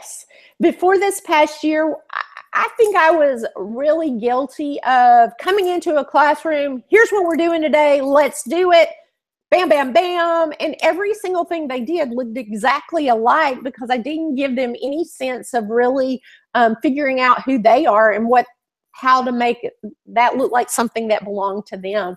And in the last year, through our STEM initiative, it's been really cool to see that grow and see them grow into it. Like, to start with, they were really hesitant. They kept saying, but what do you want? But what do you want?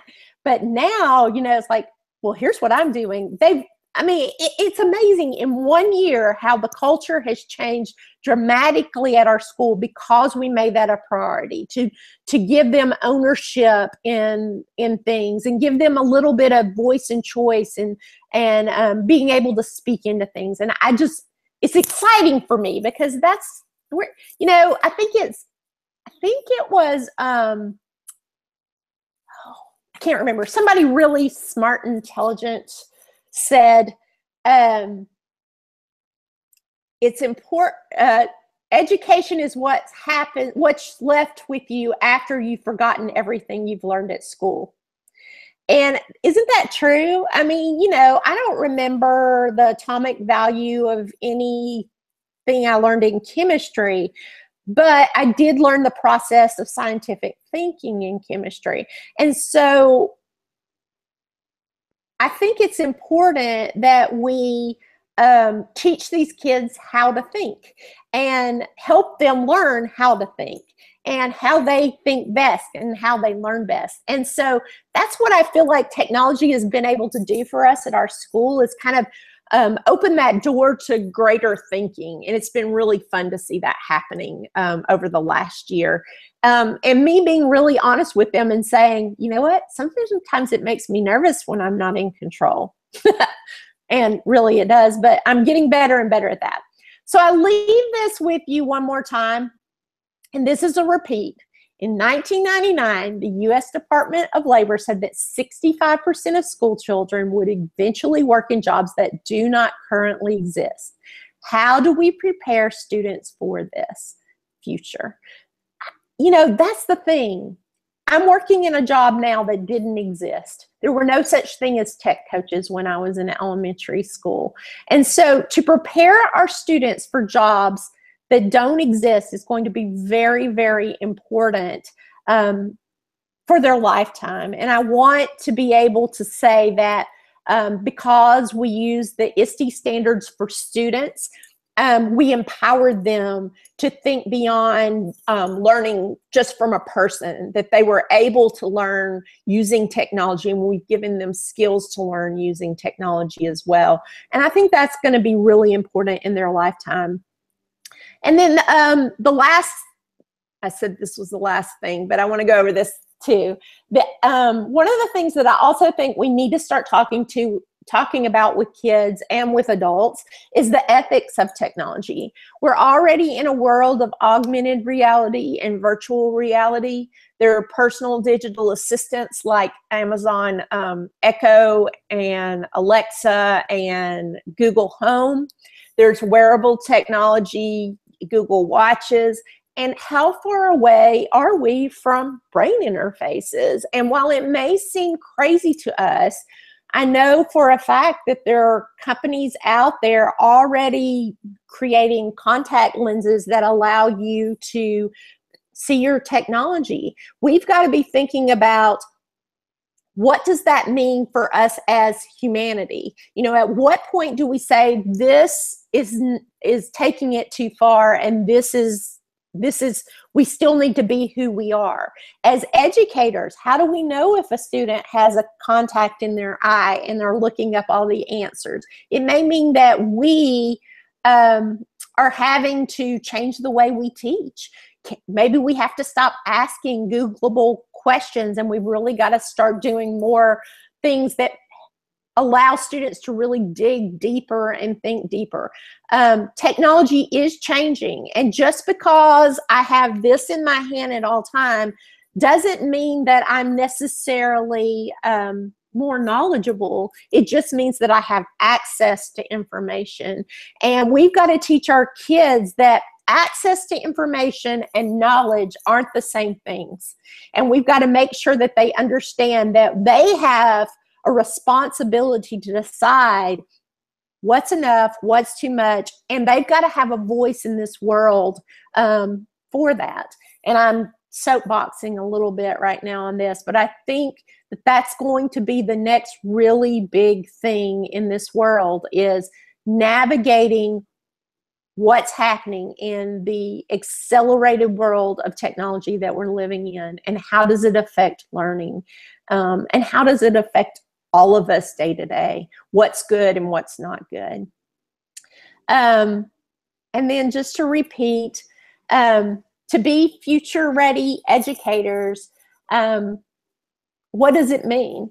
And we've got to look at this not only in terms of students, but as an educator, what do these mean to me? As a parent, what does this mean to me? And businesses, how do businesses support this as well? How do we create what we need for the future and still remain the connected, vibrant society that we are, and do the things we need to do in this world? You have it. That's basically it. It was really fast. Do you have any other questions? I've enjoyed talking with you, Rosina. Or comments? Thank you. I appreciate it. Have a good afternoon.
Okay, I think I'm just going to get started. I hope that people can hear me. I didn't know if there's going to be a moderator, so I'm just going to get started. So my name is Tracy Brady, and I will be teaching Spanish at the Ernie Davis Academy in Elmira, New York, coming this September. And I am at MME Brady on Twitter, and mmebrady@gmail.com is my email. So my topic for today is teaching empathy through reciprocity in project-based learning. I am broadcasting from Cusco, Peru, where I have spent just about the last month. So I have learned an awful lot, and I'm happy to share. If you have any questions, just pop them in there. I'm doing screen share right now, but I'll check the chat every so often just to make sure that everything is good and that I can answer and address everybody's questions. Okay, so first, why do I think that it's important that we start teaching empathy to our students? This picture is the first project that I undertook with, it was a collaborative effort with different classes. There was a chemistry class and there was a geometry class. The chemistry class was in the same town where I was teaching, Syracuse, New York, but it was in a different school. And these students that we worked with in the chemistry class were emotionally disturbed students. In El Paso, Texas was where the group of geometry students was. And so we all contributed to this Molly and Mud Cloth project. At the time I was teaching French and not Spanish. And so I needed to come up with a project with these two other teachers that would bring our classes together. So Mali is a French-speaking country in Africa. So we decided to do a project that incorporated that culture. What you see here is a design that was done by one of the geometry students in El Paso. This is a piece of cloth that was dyed using plant-based dyes that the chemistry class did. And so what my students were doing was reproducing these designs on the mud cloth with on the cloth with a mud mixture. So it was a really great opportunity for all the groups of students to learn about the culture and where mud cloth came from, what the symbols meant, and my students told stories because each of these symbols has a meaning. So they told a story based on what their mud cloth said. What was the story? What did the symbols stand for? So this was my first one, and as I've learned more and more, I did this about 5 years ago, and I put in here, and I'm going to get political just for a quick moment, a book by Karina Correstelina called The Trump Effect. And I have been obsessively watching the news in the month that I have been in Peru. And what I am seeing tells me that we more than ever really need to teach empathy to our students. So I took a couple of chapter descriptions that I wanted to share from this book, The Trump Effect. Chapter 3 talks about some of the things that our president does to create his own empowering identity, is what she calls it. And she does use the word bullying. And bullying has been something that has been present in our schools since I was in school, and probably since school was school. And it's something that we try and prevent in our schools, in our classrooms, but there has been some evidence saying that it has increased. The problem has increased as a result of this Trump effect. So people feed on Trump's insults, and they're trying to feel empowered like he does. So I'm going to pause for a moment, and I'm going to double check the comments here. Okay, so I don't see any questions. Feel free to pop those in. So I am going to be checking every now and then. So pop in any questions that you have, and I would be happy to answer them. Okay, back in here. So chapter 6 was the other chapter that I looked at, called The Good, the Bad, and the Ugly, and how Trump is a self-professed, he's abandoned political correctness, and he promotes the idea that we should be moving away from political correctness. And this is something that bleeds into his supporters. And I have seen this in school during the election process, and it's something that kind of makes me sad. I also want to comment a little bit on the pictures. These are all pictures that I have taken myself in my travels here. So this particular picture, I'm going to talk a little bit more about this organization later. It was taken at one of the schools they call San Juan de Dios in Cusco, where I spent some time. I spent about 2 weeks volunteering, and those were 3 of the students that I volunteered with. And this is one of the projects that I will be continuing when I get back to school in the fall. So when I said that I've learned an awful lot, that really has come from especially the experiences that I've had in the last several weeks. So when I first started presenting about global service learning projects, I did an awful lot of research, and Transparent Language has a lot of resources, specifically for language teachers, but also for anybody who is looking to bring a global perspective into their classroom. So this quote, which comes from the National Association of Foreign Student Advisors, says that having a global attitude helps students develop conceptual and practical connections. So again, when we talk about going global, we are talking about sharing and exposing our students to perspectives that are very, very different from their own. And I have been a middle school and a high school teacher, and the general nature of adolescents at that age, in the age of the selfie, they can be very, very self-absorbed. So to open these doors to them and expose them to different attitudes, different cultures, different ways of life, and bring that into our classrooms. So this quote, again, I have not checked the Department of Education website to see if this still is there, but as of several months ago, it said that a global attitude strengthens the U.S. educational system and supports our interests internationally. So there's a lot of research supporting this whole globalization in our classrooms. So in about 2014, I talked about involving world language in STEM, and the idea that came from Leonardo da Vinci, to learn how to see and to realize that everything connects to everything else.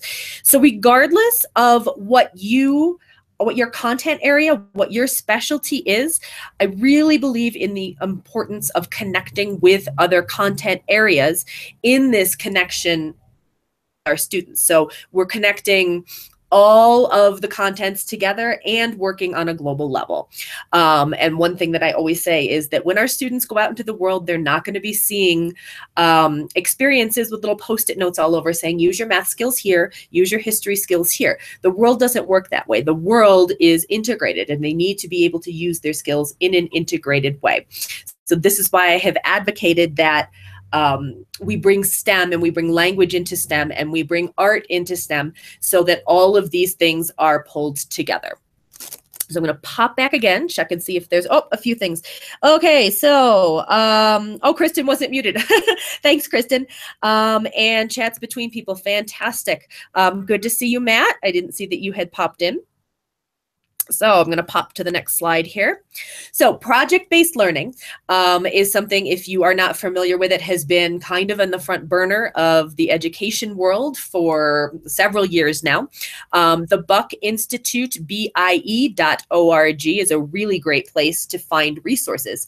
And it connects students in schools with communities and the real world. And I have seen some information that talks about the 3 different worlds that our students have: the world of school, the teenage world, which is kind of its own entity, teenagers, and I put the K-pop picture in there because my last group of students, I had quite a number of them that were very much into K-pop, and it's totally separate from the world that I live in, but it's important that we acknowledge what our students' interests and strengths are, and then connect that to real life. So it's about taking these 3 different realms and bringing them together and connecting them.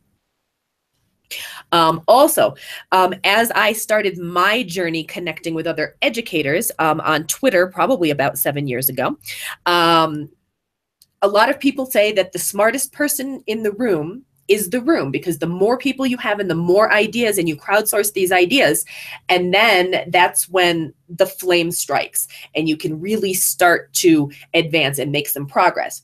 But if we go beyond that and start connecting globally, we find that the smartest person in the world is the world. So we no longer are bound to textbooks that are provided to us through our schools, but we now have the whole world to crowdsource our ideas from and to connect our students to. So it's about connecting people, it's about connecting ideas, and it's about connecting with real issues.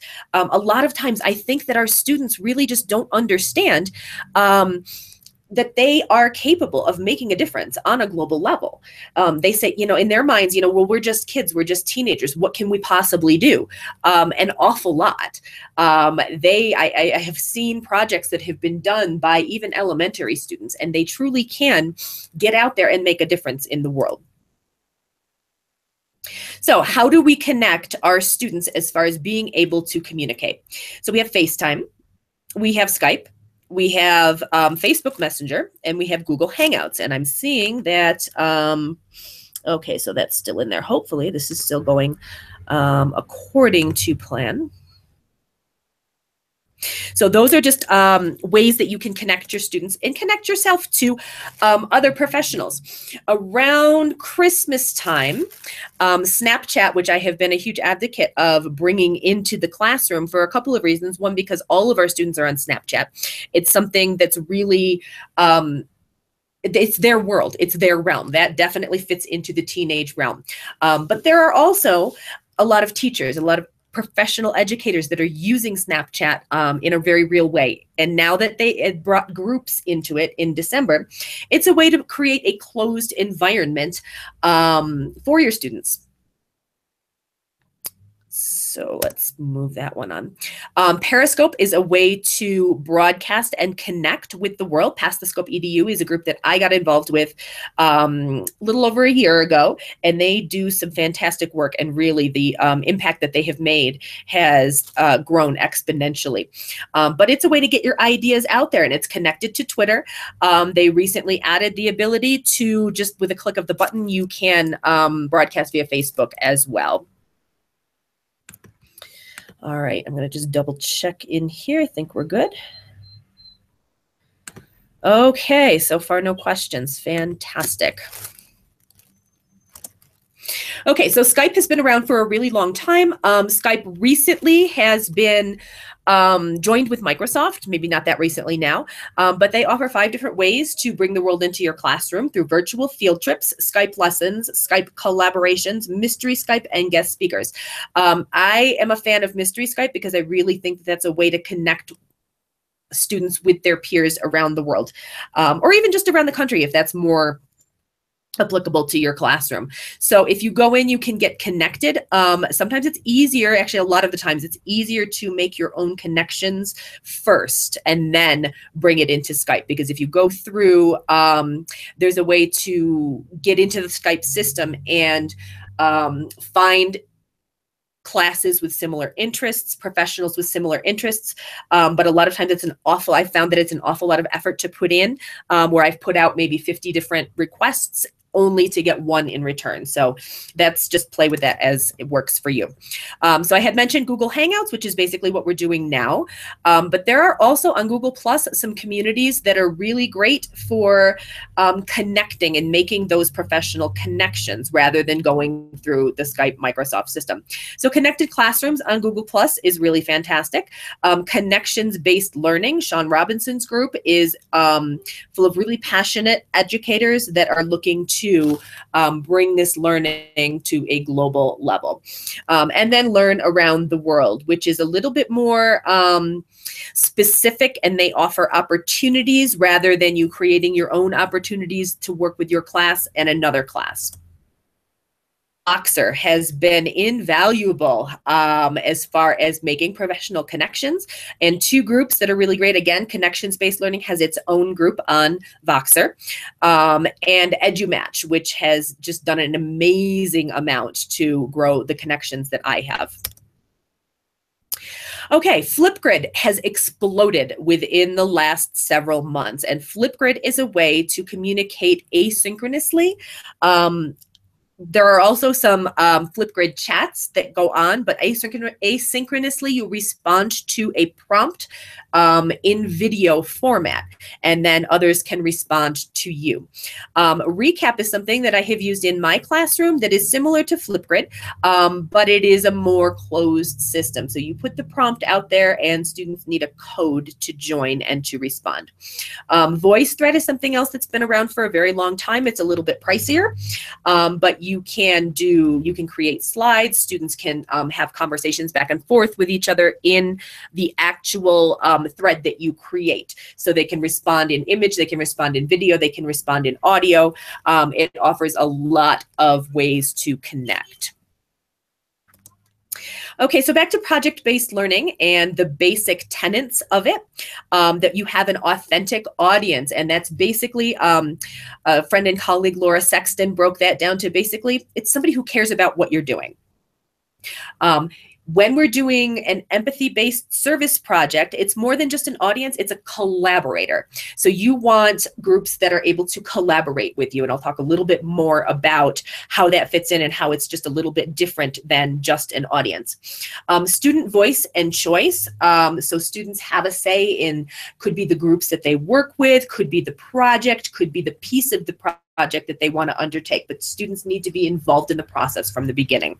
And again, this builds teamwork within your classroom, and allows them to grow their skills of working through conflict, which will definitely happen, and teach them to be able to share their voice without trampling on the voices of others. Transdisciplinary connections, which I mentioned, based on a driving question. That's one of the main tenets of project-based learning, and it kind of frames your problem or your project so that students don't get off on the rabbit hole of the internet. Not that it's just the students, because I do that myself quite frequently. 21st century skills, which we've been hearing about for a very long time, and inquiry. The idea of reciprocity was something that I heard first from Mike Soskel in his presentation during the Ditch Summit. And it was like a light bulb just went off for me. The idea that whenever we are doing something of service, we are organizing a project for service, we need to be aware that we're not going in there to save the world, that every group that we work with, every group that we intend to serve has something equally beneficial to offer back to us. I'm gonna pop and check these questions. Okay, still got a few people here. And all right, no questions, excellent. All right, let's move on to the next. Okay, my slides are stalled for just a minute. There we go. Okay, present. So in my time in Cusco, I have been doing volunteer work, but I've also been studying. And in my last class, my very last class that I just finished and tested out of on Thursday, woohoo, involved I had to find an article and present the article to my professor. So I decided to kill two birds with one stone and find articles that were connected to the research and the work that I have been doing. So I found an article called Metodología y Prácticas Reconciliadoras. So it's practices and methodology that are involved with reconciliation. And this was put out by a Colombian group, Reconciliación Colombiana. And they presented, and it's not an education-related group, it's a community-based group. So about bringing different stakeholders in the community to the table to do work. But what I really liked about it was that it had a lot of the same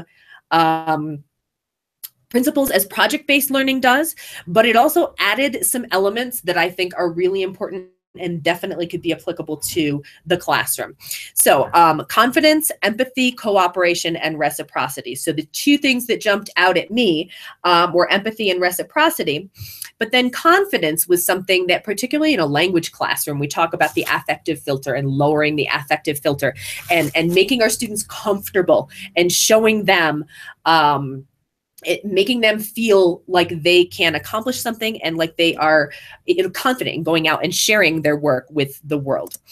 So growing the spirit of teamwork also, because there are students that are more comfortable working in teams and students that are a little bit less comfortable. So the whole process of growing the spirit of teamwork within their classroom team, and as well as if they're working with a group of outside in the world, in the real world. Okay. Okay, so cooperation involves designating responsibilities so that every student, every stakeholder, every person involved has very specific responsibilities. And again, this is a project-based learning tenet to make sure students are accountable for something, but also at the same time acknowledging that everybody has something to bring to the table. So we have cooperation, intra, which is within the team in your classroom, and then inter, which is the collaboration and cooperation with the groups outside of your classroom. So we talk about the unique offerings that everybody has to bring, and dignity. It's important that we don't go in as white saviors and put ourselves a level above the groups that we are trying to help. We need to make sure that everyone involved is able to maintain their dignity and that we recognize the unique offerings that they have. Authenticity, the multiple points of authenticity. So purpose, that they are actually doing something that's real. This is not just, imagine that you are an exchange student in in Portugal and you're going to have this conversation. No, it's no longer contrived. It's no longer imaginary, but we have an authentic purpose.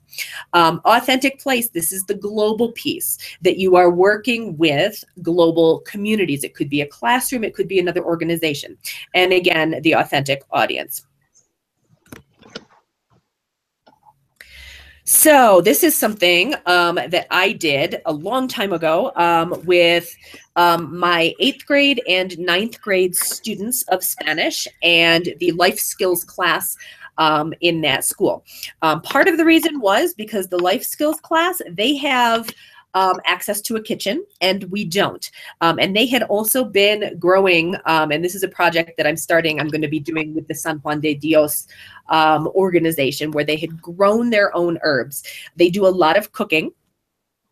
So they planted cilantro in their little classroom garden, and it was the cilantro that we used to make our tacos. And we had what I like to call a taco smackdown.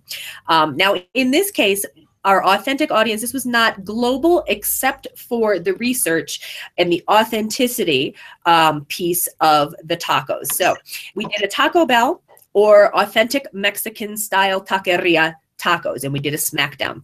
I was very sad that my students, they have their Americanized palates, and every single one of them preferred the Taco Bell tacos. But we had a great time using the fresh ingredients, and this was a student named Seth who was chopping the fresh cilantro and just creating all of the ingredients, putting them all together and building tacos. So we prepared them together, we cleaned up together, which is what you see here, and we obviously before that we ate together. So there were relationships that were built between the students, and every single student had something to share. So my students were cleaning up. We had everybody involved in prep, everybody involved in cleanup. Okay, so empathy, and this is a quote from my chapter in the EduMatch Snapshot in Education book, and this is truly something that kind of perplexes me, but again, why I think that it is so important that we work to grow empathy in our students. So it's essential to actively cultivate empathy in our students, or it may be lost. Once students hit high school, this critical point in their development, this is when school becomes more serious, it becomes more competitive, and the stakes get higher.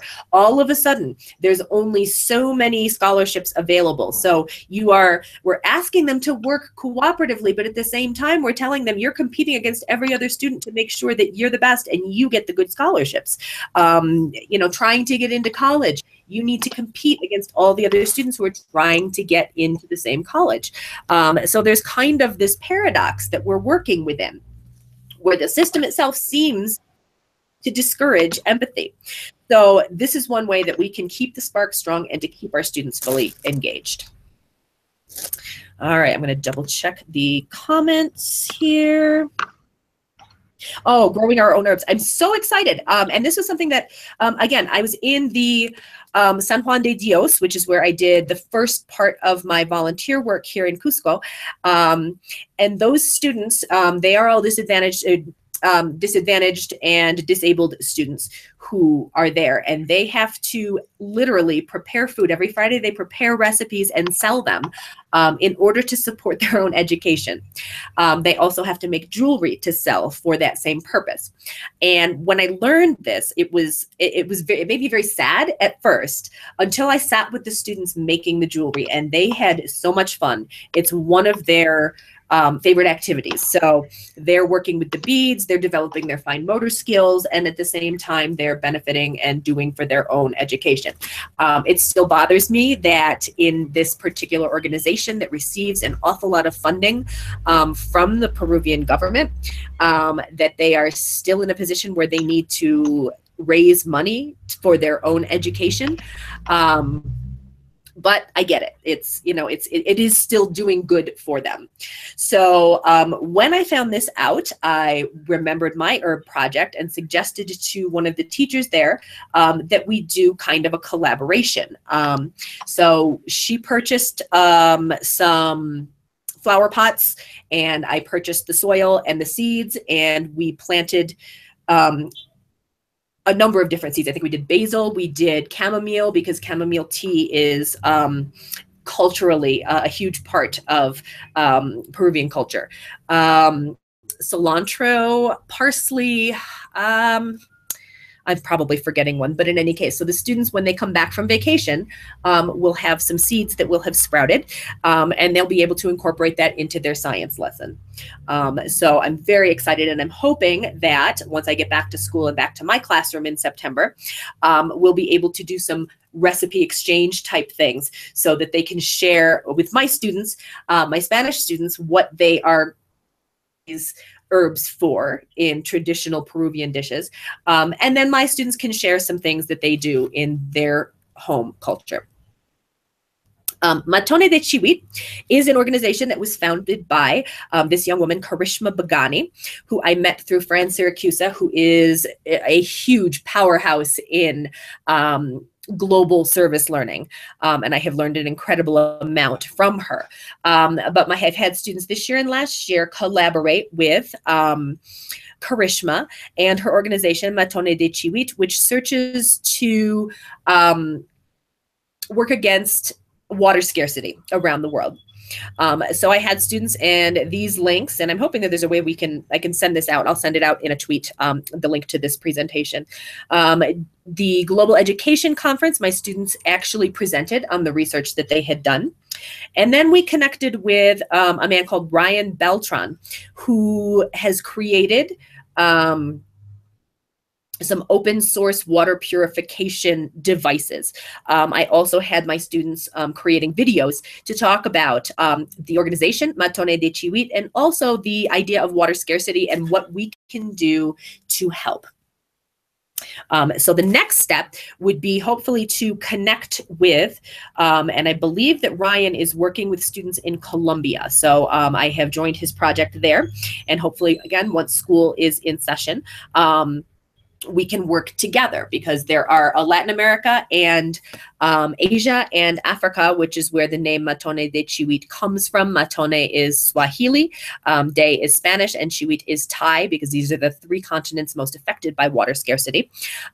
We can connect with the Colombian students. So again, we are working together with a global community to solve a problem, an actual real problem. So at a conference, I saw some other teachers presenting on global service learning, and these were 2 great points: that service learning develops student leadership skills, and again, back to the empathy, encourages learners' intrinsic and altruistic motivation, so that they really understand that they are making a difference and that they can make a difference. So what kind of difference can your students make? This, again, is the paradox of the adolescent, because as we know, in the selfie culture, they can be extremely self-absorbed. However, if they feel like they can make a difference, this is the right time for them to jump in and really grow a passion about a specific issue. And again, why it's so important with the voice and the choice. So I happened to be reading Reviving Ophelia by Mary Pfeiffer, and she mentions that highly gifted girls, because they're bright, they can react to global tragedies with the emotional intensity of adolescence. We know that at that age, adolescents, everything is huge. All their emotions are crazy. We've been there ourselves, but at the same time, it can propel them forward to want to do good in the world. So they're perceptive enough to see through some of the shallow selfie behavior, but they also have the social needs, which is where the authentic communication comes in, and the intellectual abilities of adults in some areas, and they have political power. They really do, and can join and make a difference. Back after the Haiti earthquake, I did some work raising money for Doctors Without Borders, Médecins Sans Frontières, Médicos Sin Fronteras. And we were able to raise quite a lot of money, and my students were able to get a sense of what Haiti was like before the earthquake, what damage the earthquake had done, and really want to make a difference. So we did a lot of fundraising, and as I said, we were able to raise about $1,500. We also did hygiene kits that were shipped there that I'm going to talk about again in a little bit. Some other organizations that I've come across in my research that are able to be connected with mothering across continents. The Pulsera Project, which is a fundraising activity, but all of Pulseras are bracelets, but they also sell handbags and things, but it's all fair trade employment. And there are groups, the Pulsera Co-op, Cia la Vida, Shelter, Independent Families, but these are the groups that from which the products are purchased, and then your class or club can contribute by selling those products, and encouraging these groups in a fair trade way. It's helping their communities stay afloat economically. Pura Vida bracelets is more specifically to promote a specific cause that you are working for.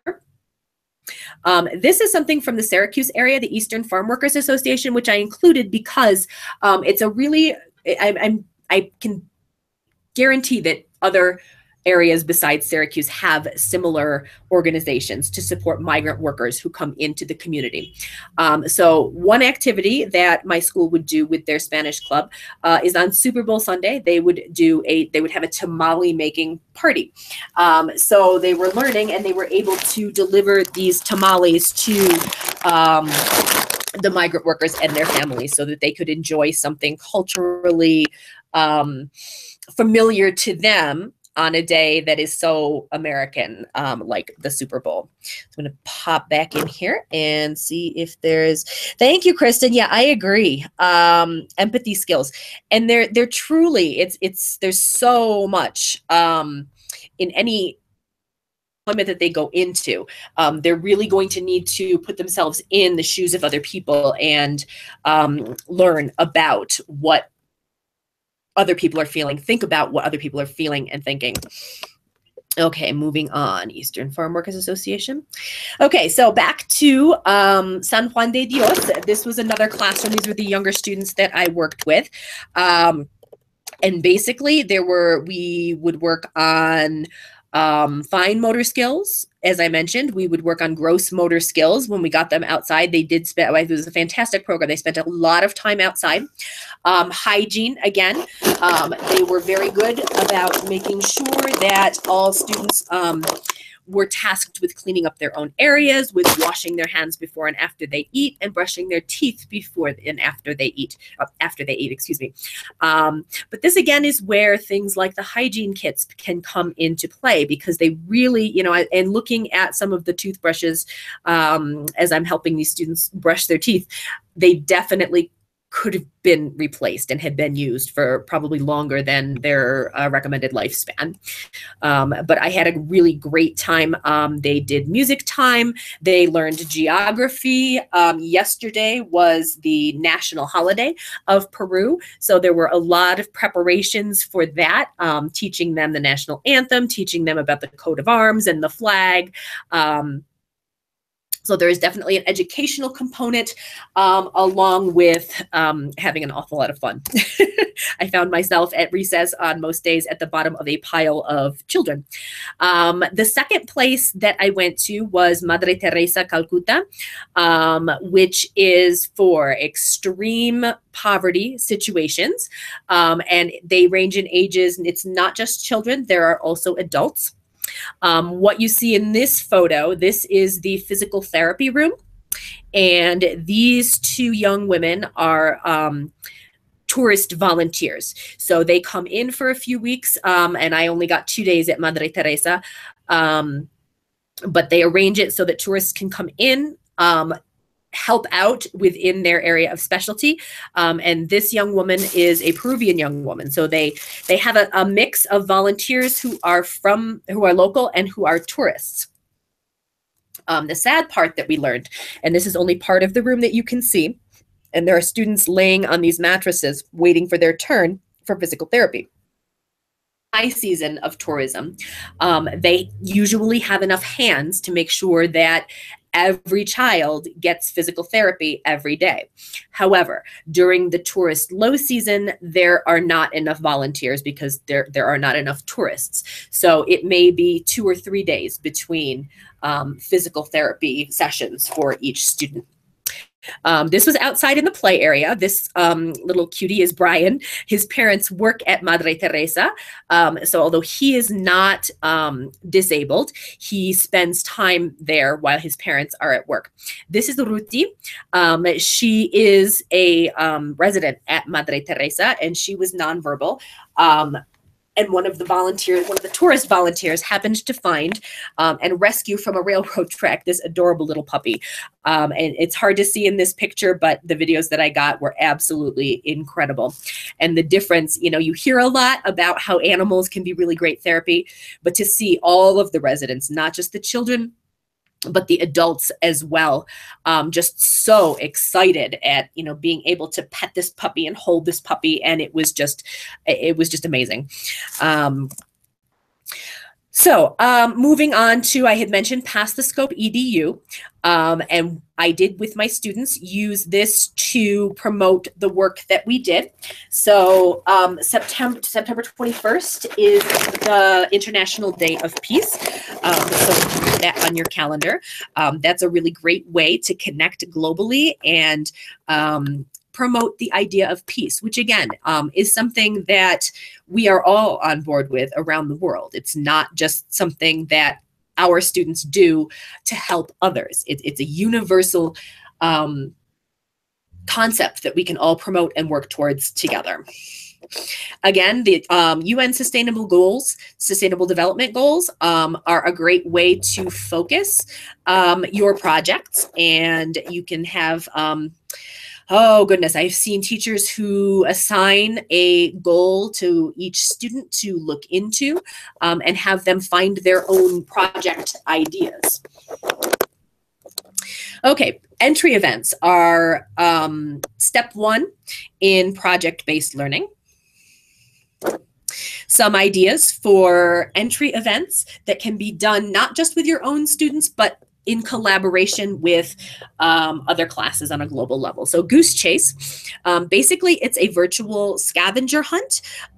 So again, you build your teams, and your class could be a team working against a team in another country, say a Canadian team or a team from South Africa or a team from Canada. And it's really neat. You can design your own. You get to design one for free. Otherwise, it's a paid app. But you design your own scavenger hunt that is related to what your project is. So for example, when we were doing water scarcity, I was in the Hudson Valley, and our school was, you know, you can literally see the river from where most of my students lived. So what I did was send them out on a goose chase, a scavenger hunt, to see how much water is a part of their lives and how readily accessible it is as compared to other places in the world that deal with water scarcity. So it was just a way to get them making that connection and get them thinking about water before we entered the project. Breakout EDU was literally on fire the last year and a half, 2 years, and it makes a great entry event also. You could use the same breakout with your class and with your collaborating class wherever they may be located, and compete to see who can break out first. I'm going to, again, throw Fran Syracuse's name out there because I have used Kahoot, and I think most everybody by now has used Kahoot or at least heard of Kahoot and wakes up in the middle of the night with the Kahoot songs running through their head. She set up at ISTE last year, 2016, a global Kahoot, which totally blew my mind because I hadn't thought of that before. But you could set up a game, and if everybody's using the same PIN number, and everybody can see the screen, then you don't have to be in the same location to play. It's kind of a no-brainer, but I needed Fran to point it out to me. So you could set up as, again, have your questions, either getting to know you questions or questions about each other's cultures or questions about the project specifically. I'm gonna pop in to check these again. It is amazing. I had so much fun in my volunteer experiences. I will say that Madre Teresa was a lot more difficult because some of the disabilities and handicaps were so extreme. Again, it's very, very high rate of poverty. These are students who the children are orphaned, and the adults basically have been abandoned by their families as well and can't live on their own. So being there and seeing, being surrounded by that, it's not easy, but it inspires you to want to help, to want to do something. And our students have that as well.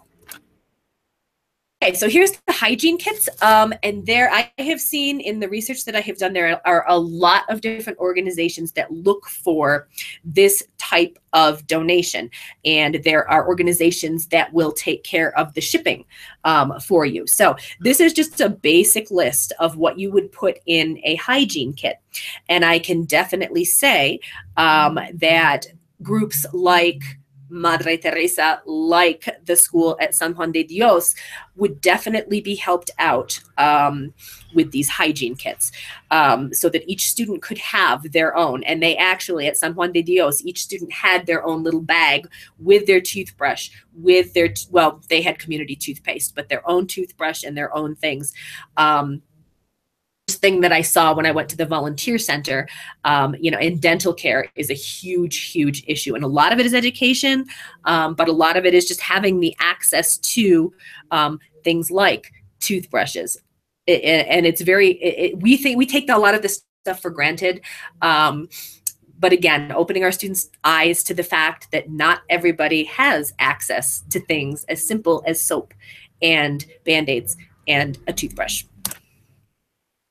The Peace Corps connects with classrooms, so you could connect with a volunteer in whichever area of interest you have. And then you are working, you have someone who your students can communicate with as kind of a taking point on it. But again, introducing you to the communities that they're working with. So this was a group in Nicaragua that my students had kind of become pen pals with, and we exchanged pictures and we exchanged letters. And that was kind of a nice experience, even though we didn't really do anything beyond that. Just the getting to know you and sharing of cultures, sometimes that can even just be enough, because you are doing a service by teaching them about our culture, and they are equally responding reciprocally by teaching us about their culture. The Memory Project is a really fantastic project where orphans sent photographs, and art students create portraits based on those photographs. And that, again, is a fantastic way to get your students involved. And it's a little bit, it's more artistic, but the project could be expanded to communication, because it's about building these relationships and lifelong friendships. Ooh. Okay, I'm stalled, so I'm gonna pop in here again. Okay. And with these relationships, it is equally important, time to work and time to play, because they're definitely, you know, aside from the entry event, which can be a really great way to kind of break the ice and have fun. But again, at the end of a project, to celebrate together the work that you have done. And what you're seeing here, this was on Teachers' Day. We had kind of a half day at San Juan de Dios, and they brought out the musical instruments because they just love music. They love to sing, they love to dance, they love to play the instruments, and they sang some special songs to their teachers. So the time is now. Really, there is no better time. Education is all a matter of building bridges, said Ralph Ellison, and we can show I don't like to say that we're empowering our students, because they already have that power within them. We're not giving them anything. We're just showing them how to tap into that, and giving them the opportunities and exposing them to different ways of life. So again, I will say thank you, and I'm going to pop back over and see if there are any other questions. New opportunities to work on projects. Yes, I'm going to tweet out a link to my presentation. So, and there were a lot of links that I didn't click on because I wasn't sure how long I was going to take, because sometimes I get talking and there it goes. But you will definitely be able to access all of that information. And I am available on Twitter, MME Brady. I am available mmebrady@gmail.com if you want to contact me afterward. If you want to collaborate in a project. Again, I teach Spanish, but I would love to get my students collaborating with any content area. In a project that we can work together. So thank you very much. And I hope that this was very helpful. And I'll give it a second for questions, and then I'm just going to pop out.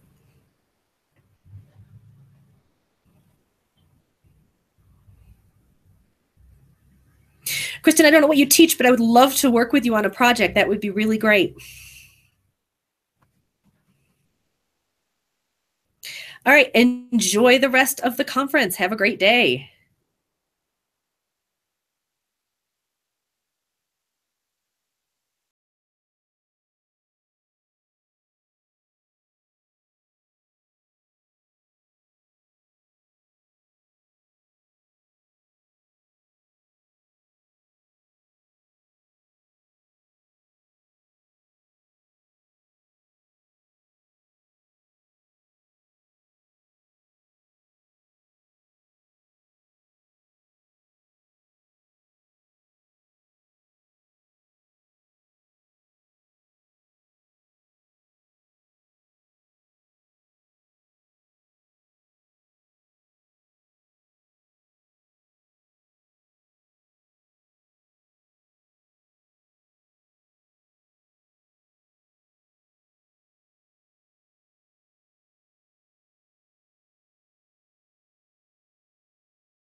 All right, I want to see if the sound is working on here.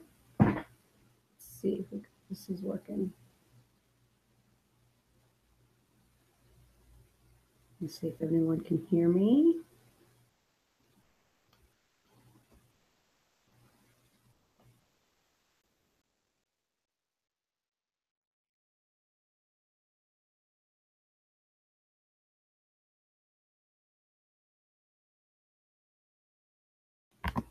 All right, good news. The sound is working. We're going to wait another couple minutes. I know we've got a couple people watching on the YouTube link, and feel free to join in the live hangout as well. If you look at the schedule on EdChange Global on that website, you can join in and then ask questions via the live hangout if you prefer as well. So I will be monitoring the live chat via YouTube. So I'll be looking at that. And so if anyone has any questions, I'll be monitoring that, as well as anyone who tweets out during, if there's short videos that are playing, then I always go back and look at Twitter. So if you have questions, go ahead and ask in there as well. So like I said, we'll wait a couple more minutes and then we'll go ahead and get started. And I always go back and look at Twitter. How are you?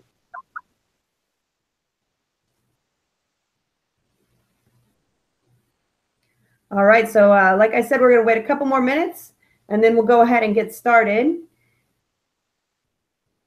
I'll be monitoring the chat on the YouTube link. Once I share my screen, it'll be a little bit hard to, on the live hangout here, to monitor that one. But you can also tweet at me, and I will get it on my phone and check that during videos, the short videos that are playing, and answer questions that way. So.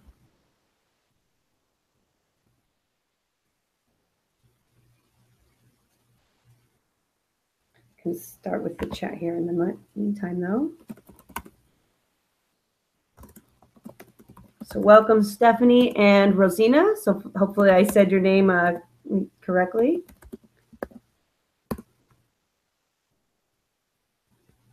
And like I said earlier, Rosina, it'll be hard for me once I welcome John. Oh, if you're still there, maybe not. As I start sharing the screen, it'll be harder for me to monitor this chat on the side of the live hangout, but I will be monitoring the chat on the YouTube channel. So I'll be checking that out. And if you have questions during the presentation, if you're on the live hangout, feel free to unmute your microphone and ask. That's definitely, we want this to be an interactive session for sure. I want it to meet your needs. And the other thing is I'll be checking Twitter. So if you tweet a question to me, I will check that as videos are playing.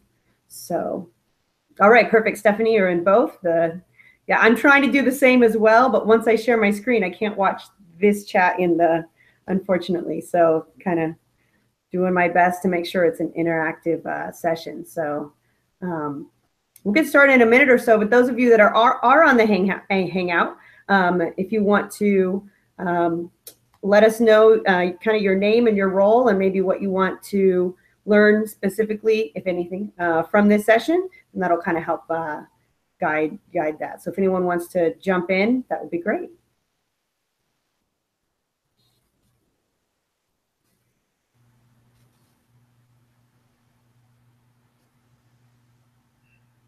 Oh, I think it's Mike.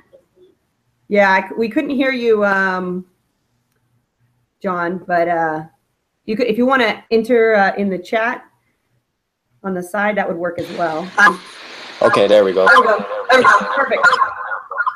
Yeah, I had like my digital I/O connected, so I disconnected that. So, yeah. Can you hear me now? Yes, we can. We're good.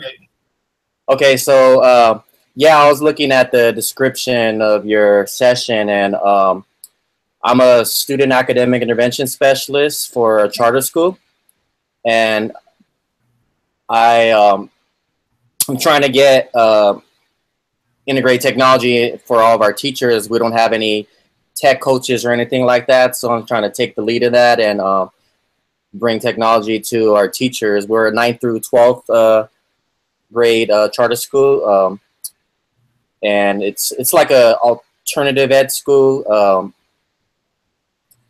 Students are making up credits and whatnot, but we have Chromebooks. All our teachers have at least 8 Chromebooks per classroom. Some have more than others, depending on some courses that they teach. But yeah, I just wanted to get some ideas on how to get it going district wide. Last week I had started.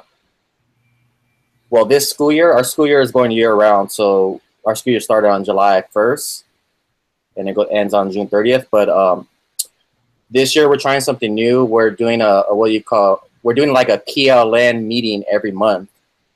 So because we wanted to kind of get the teachers to collaborate more on lesson planning and their content areas and whatnot. So 11 different sites throughout LA. So it's kind of hard to get everybody to kind of collaborate and everything. So I'm trying to bring everything together. So we decided to kind of try something new with this PLN meeting, because most of the teachers don't have any concept of what a PLN is. So I'm trying to kind of bring that in. So so I started by creating PLM Google communities. So I created one for each content area, and then at our monthly teacher meeting, I had them join the PLNs and kind of just to start the conversation. So I'm still trying to figure out how to run the PLM meetings. So they're for 2 hours. Okay. And so I'm still kind of like figuring all that out, but I set them up in the Google communities, and they're still kind of, I was thinking of doing groups of 3 or 4 teachers working together. So I'm still trying to figure all that out. So, Okay. But that's kind of like where we're at. I wanted them to start working with Google tools. Another thing is I'm slowly implementing G Suite with all the sites. Not all of them are on board yet, but about six out of 11 of them are on board. So that's kind of like where we're at right now. Okay. Yeah, perfect. Well, I think definitely that collaborative approach is the most effective, because it's hard to be everywhere. And then I'll be going over kind of some lesson planning templates and ideas that are not as scary for teachers that are new to the technology and not as familiar with the tools. And then we'll talk a little bit also about those teachers that feel like they're not good at technology, and how do you really affect change that way. So those are definitely some things that we'll address. But this helps me know kind of what to focus more on and what to maybe go through a little quicker. How about you, Stephanie? I'm going to be a technology coach, and this will be my first year doing that. And this will be our school's first year going 1-to-1 with Chromebooks. It's elementary, and it will be grades 3 through 5. And so I'll be working with the students and teachers with implementing that. And then I'll also be working district level with a team of technology coaches. And some of them have already done the Chromebook rollout, and some will be new, as our school will be. Okay, perfect. All right, well, that gives me some good context. And like I said, as we move along, if you want to, leave your mics open or unmute, if you end up muting it and want to unmute it and ask a question and interrupt me, I'm totally fine with that. So I won't be able to see you, so you'll have to just kind of speak up, but I'll definitely be listening for that. So I'm going to go ahead and get started and share my screen here in a second. It'll take a moment. And let's see, find it here. All right. Should be working. You guys able to see the screen there? Oh, in a second. Loading. Come on, let's go. There we go. All right, perfect.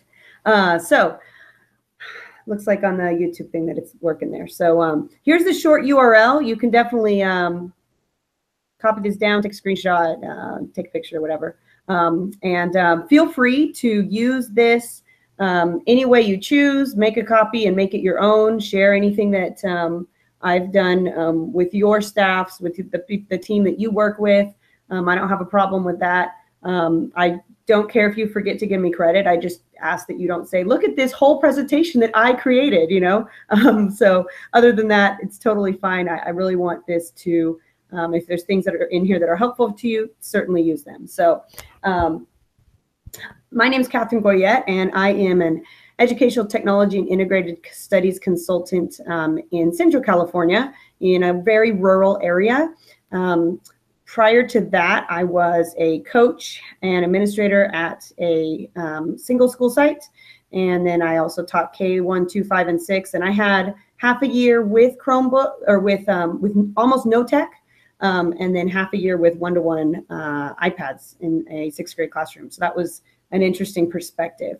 But then I also, of course, was in the coaching role at a single school site. And now I work with, we're quite geographically spread out. There's about 200, over 200 schools in my county. And so really using collaboration to try to affect change, because there's no way that we can be everywhere and do everything. So we'll go ahead and get started. That's all my contact information. Feel free to tweet out at me, email me anytime.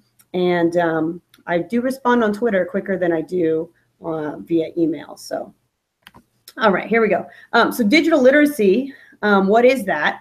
Because it's not all about Chromebooks. It's about more than that. So ability to use information and communication technologies to find, evaluate, create, and communicate information. So if you look at that, it's taken from the American Library Association Digital Literacy Task Force. Nowhere does it say kids need to know how to use a Chromebook. Doesn't say kids need to be able to do word processing. It's talking about what the final purpose of that tech tool is. Whatever technology they're using now, even if we're rolling it out, by the time they graduate from high school, especially if they're in elementary school, it's going to be out of date anyway. So our role is to teach kids to not just consume with the technology, but to actually create. We're gonna have kids that if we just teach them to passively consume with it using this technology, they're gonna have their job. The jobs of the future are gonna be taken up by that. So speaking of that, I wanted to show you. Oh, it's in a couple of slides. Hold on. For both of you, I know that you're in a position, as I am and have been in the past, where you've got to get teachers on board to change. And that's sometimes something that is not, it's easier said than done. And so we really want to tap into their intrinsic motivation, because there's no way that you can be in as many classrooms as you want to, working with as many teachers as you want to. There's just no way that you have the time and capability to do that logistically. And so we want them to be intrinsically motivated. So Daniel Pink did a lot of research. He wrote this book called Drive. It's a great book. He also has a TED Talk that's quite good. And they did research to find out what intrinsically motivates people. And there were 3 things that they found. It wasn't money. It wasn't extrinsic motivations. To be intrinsically motivated, we need autonomy, mastery, and purpose. So our autonomy comes in. I'm going to show you some lesson plan examples and context with that, of allowing our teachers to be treated as professionals and allowing them to use the technology in the way that they know is best for the kids. So not saying, I'm just going to teach all of you how to use Google Classroom, but saying, you're a teacher, you know how to teach your content. What are you teaching? Let me figure out a way that we can incorporate technology that works for you, and you get to choose. So giving those teachers a lot of choice in the matter and options. Also mastery, and that's kind of where our jobs come in. If we're tech coaches, is that feel that they can master this, they will give up. They'll put up a wall and it won't happen. And so the autonomy, the mastery, and then the third is purpose. Teachers have to actually feel that this matters and this is something that I actually do need to do. If we don't have those 3 things, they will only integrate the technology out of compliance. And they're not going to work any harder than just doing what we ask them to do because we told them so to speak. And so we really want to make sure that we give these teachers these three, we always, every time that I'm going into a school site, every time I'm creating a PD, I always try to think of those three things. Am I leading with purpose, autonomy, but am I coaching them so that they have mastery? So if you kind of think of those three things, once I started doing this, focusing on making sure that those three things were a part of every coaching experience or PD or whatever I'd send out, that really helped to make a difference and get teachers involved, their own motivation. So this is something that, what is our purpose? Like, why do we need to integrate technology? And we've got to lead with this when we're talking to teachers, because otherwise we just have some new initiative and they feel like it's initiative fatigue. So this is something from Fortune 500 companies were surveyed as to the most valued skills that they're looking for as our students are going into the workforce. So if you look at that, this is ranked according to was most important in 1970: writing, computation, reading, communication. These are all things that I focused on, my teachers focused on with me when I was a kid. But now you look over at today, the jobs of today aren't looking for those things. They're looking for teamwork, problem solving, communication, interpersonal, oral communication, listening. That's all has to do with communication. And then 7, creativity as well. So things have kind of flipped. And so we have to actually change the way that we are teaching as well. So, and yeah, I have someone in the YouTube link saying, yeah, how many teachers are still focusing on that first list? You keep hearing all these back to basics, and I get it, but when I was a kid, I had my teacher said, oh, you have to know your math facts. You got to memorize your math facts because you're not going to have a calculator with you all the time in your pocket. Well, guess what? They were wrong. I mean, they didn't know any better, but I now have a cell phone that is a calculator that has a lot more information available to me than just the math facts and such. Oh, it's Stephanie on there. Okay, sounds good. So feel free to use this visual if with teachers as well, because I think a lot of them don't really realize that. If they've been in education for a long time, do they know what the job world is like out there? There we go. Oh, I skipped one on accident. There we go.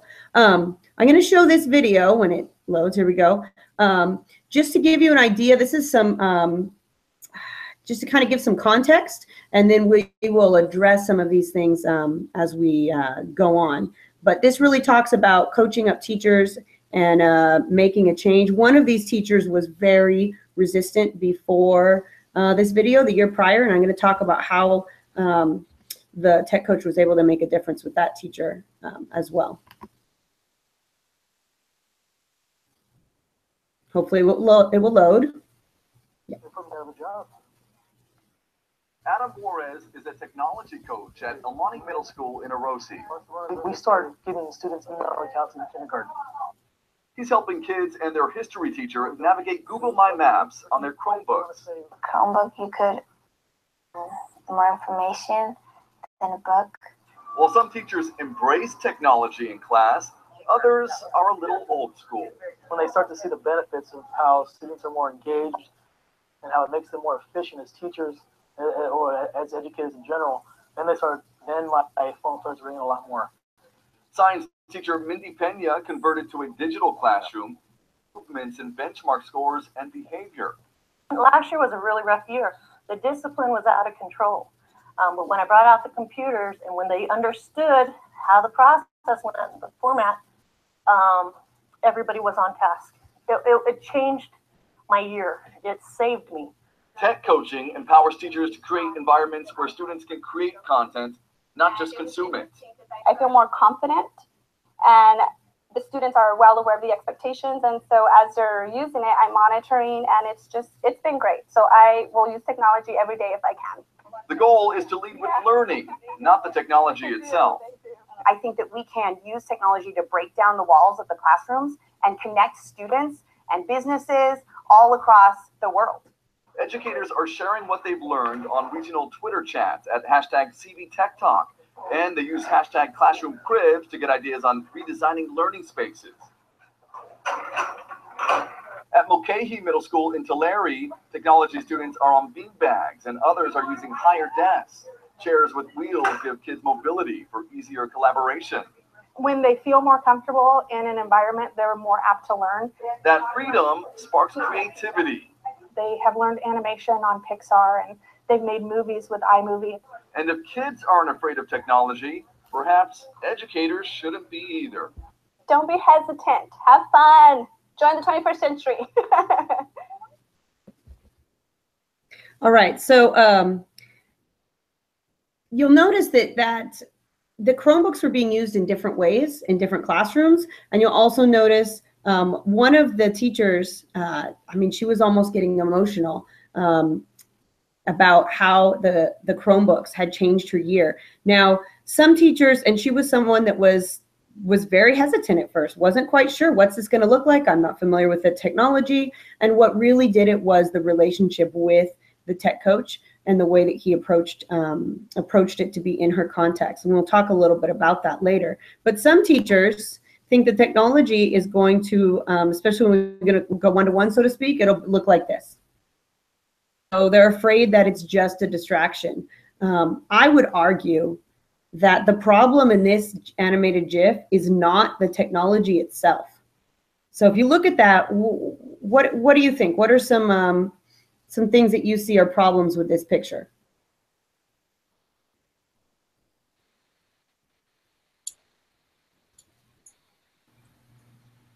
Wow. I mean, I think the teacher, when that's the case, they're so focused on the behavior, you know, what they're doing on the devices, creating activities to incorporate them. Yeah, so, there's a disconnect, right? So what the kids are doing on the devices are completely unrelated to what's going on in the classroom. Yeah, it doesn't seem like there's a real Mm-hmm. And I would argue too that this teacher doesn't understand, number one, the power of technology, that these kids could be using the devices to connect with each other, to interact about what they're learning, to be giving her feedback, to inform her instruction.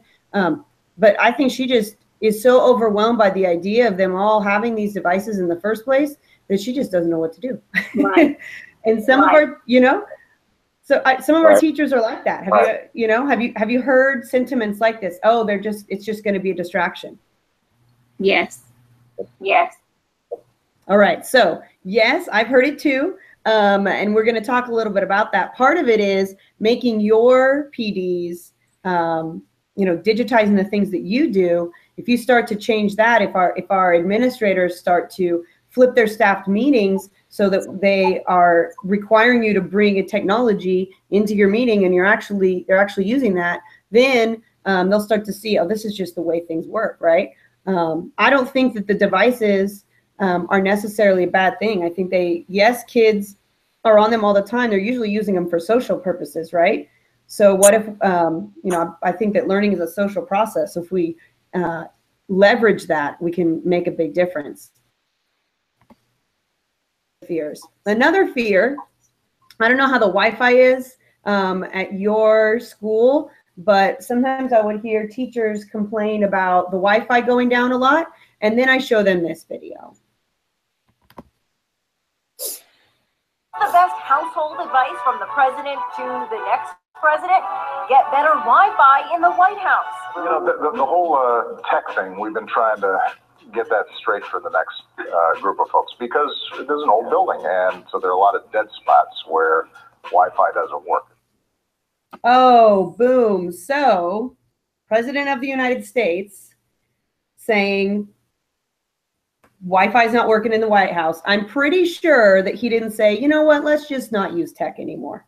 I'm pretty sure that he still used technology and didn't let it be an excuse. So, just some perspective when teachers are complaining about that. I will say, though, it is a real thing that when our districts don't have a good infrastructure in place, that's something that I really try to talk to districts about, is make sure that that's set up and that you spend what you need to get that going before you roll out before you go one-to-one. You better make sure that you could support that on the back end type of thing.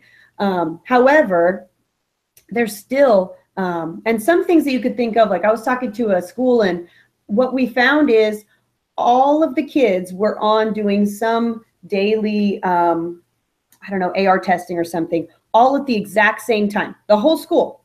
And so it was like, if we just stagger that a little bit, that'll help. So from a coach standpoint, from a leader standpoint, those are conversations that you can kind of just ask a lot of questions to find out, why is the Wi-Fi dropping? I know with, do the kids have a million tabs open and they don't know to close things out? Do they have a whole bunch of apps open? These are things that they can learn. But again, it doesn't mean that we just, stop using the devices. So I like that video. Another fear that people have is the cyberbullying aspect. And that's, there's certainly bad things on the internet. I get that. But at the same time, there's so much good out there. And so this is a picture of George Kuros. We brought him out to Central California for our tech rodeo. He wrote Innovator's Mindset. If you have not read it, I highly recommend it. I would say this is by far, for leaders that are trying to impact change with technology and innovation, this is by far my gold standard book that I really believe in. And so he came out and he talked about how kids need to have a professional social network and a digital portfolio. And when you think about that, first of all, a lot of teachers are scared to even have any social network. I don't want to use any social networks for kids. It's scary, but that's the world they live in. And so if we can actually use that for positive ways, that's going to be a lot more effective. There were students, I don't know if you remember, yeah, they have it anyway. They've already got the social media. Let's teach them that, what happens when you Google your name, boys and girls? What happens? What do you see? Do you see some negative things? Well, let's outweigh it with positives. Let's get a whole bunch of great stuff out there. I don't think students and sometimes even teachers realize on the hiring end, I would Google, if someone's applying for a job to teach at my school, I'm going to Google their name because I want to know if a parent Googles that new teacher, I want to know what's going to show up before the parent sees it. And so also we've got kids that they applied for Harvard and their Harvard acceptance was rescinded because they put some obscene, I don't know if they were obscene or racist, I'm not sure, some inappropriate memes they created and put them on some sort of social media. This happened a couple months ago. And their Harvard acceptance totally rescinded.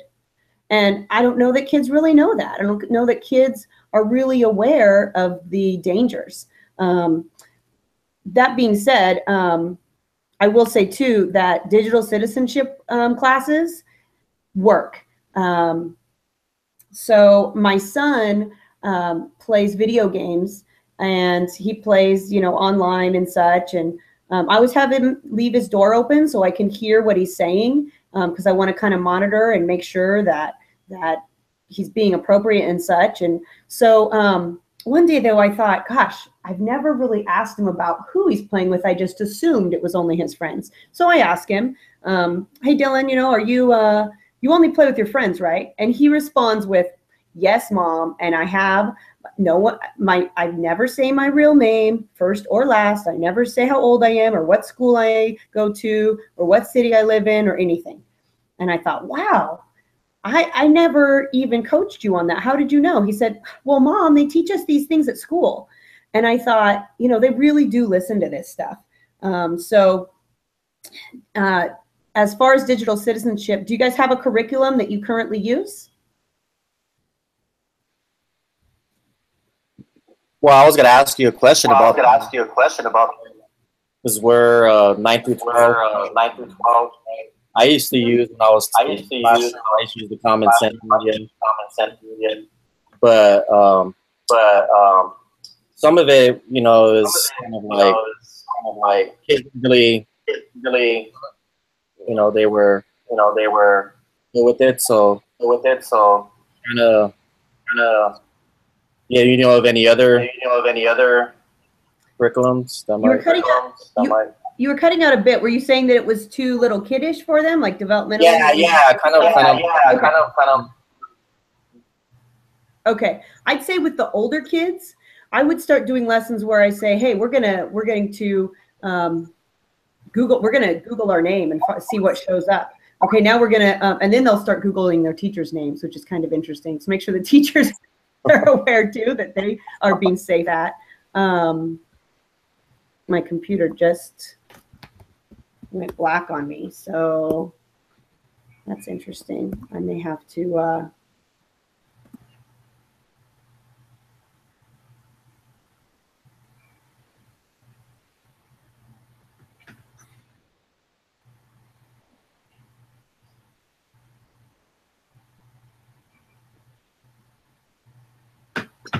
I know Google has one that I haven't checked out yet. Have you seen their digital citizenship course? I haven't. Okay. I did get some resources through, I did a Gen Cyber camp this summer. It was like there's a week-long teacher camp and a week-long student camp. And so they gave us a lot of great resources for doing some lessons with students.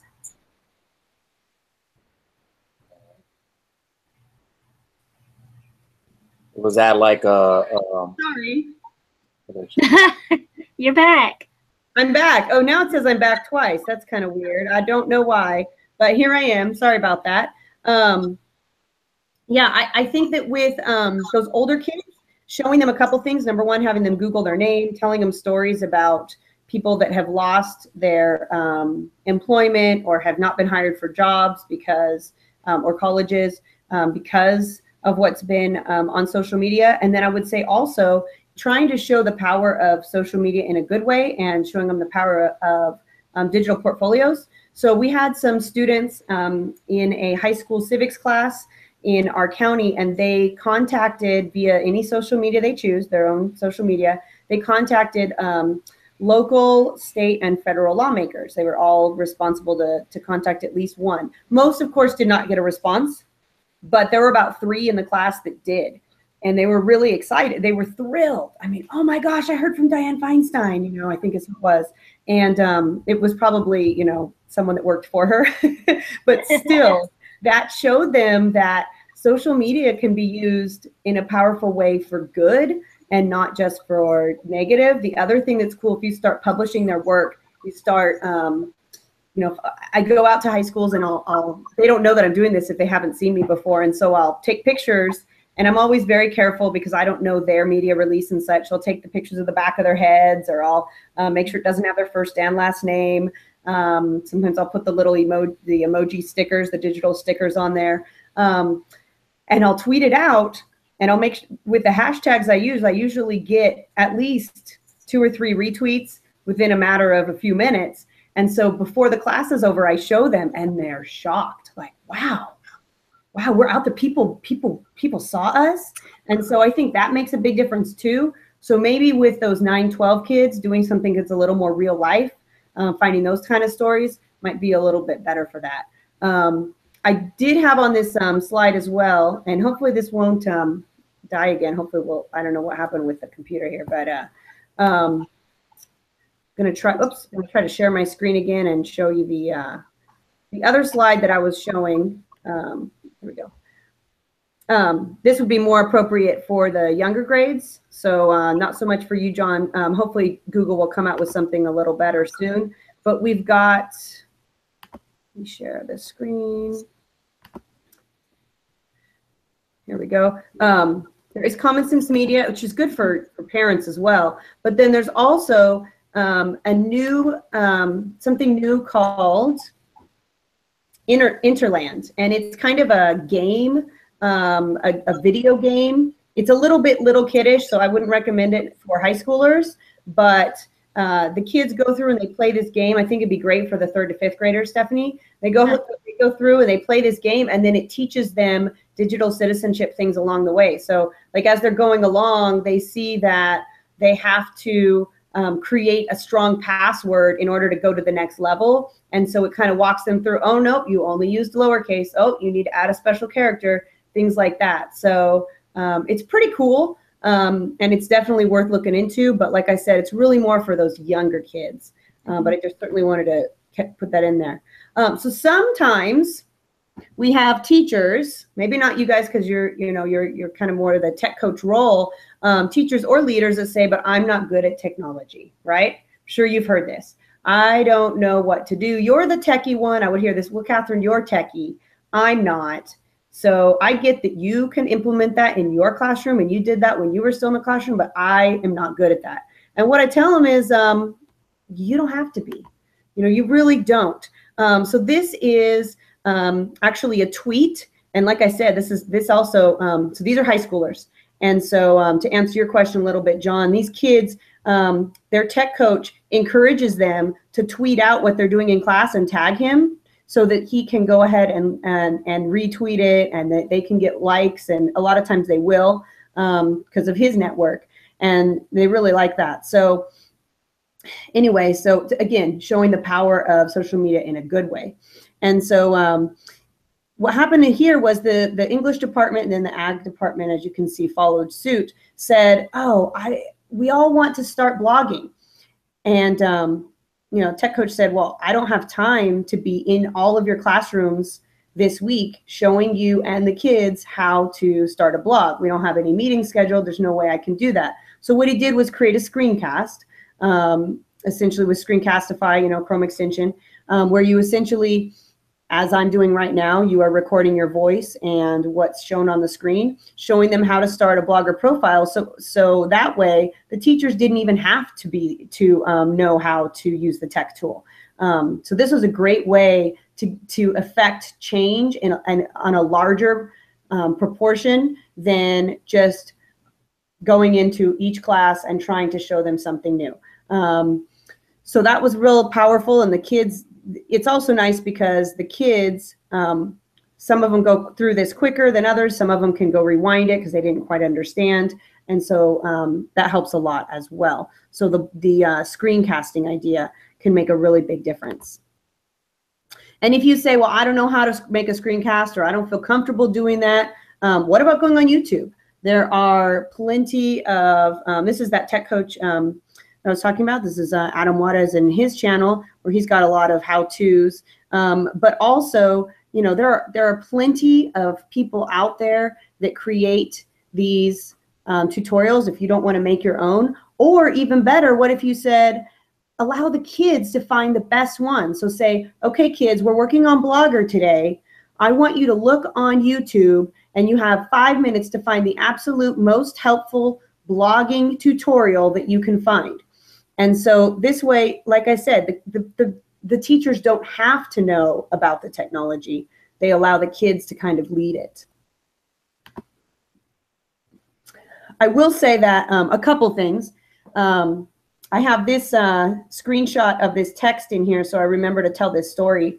I had a teacher that was extremely resistant, amazing teacher, but just didn't, if you think of the Daniel Pink model, where we have to have, for intrinsic motivation, we have to have autonomy, mastery, and purpose. So this teacher understood the purpose. She knew that the kids needed to be using technology. She saw how much they struggled on the state assessments that required technology. She saw that these kids didn't have the technology at home and that they needed to learn these things, but she didn't feel that she could master it. She didn't feel confident. She said, Catherine, I know it's important, but I'm not good. I'm not good at technology. I don't know what to do.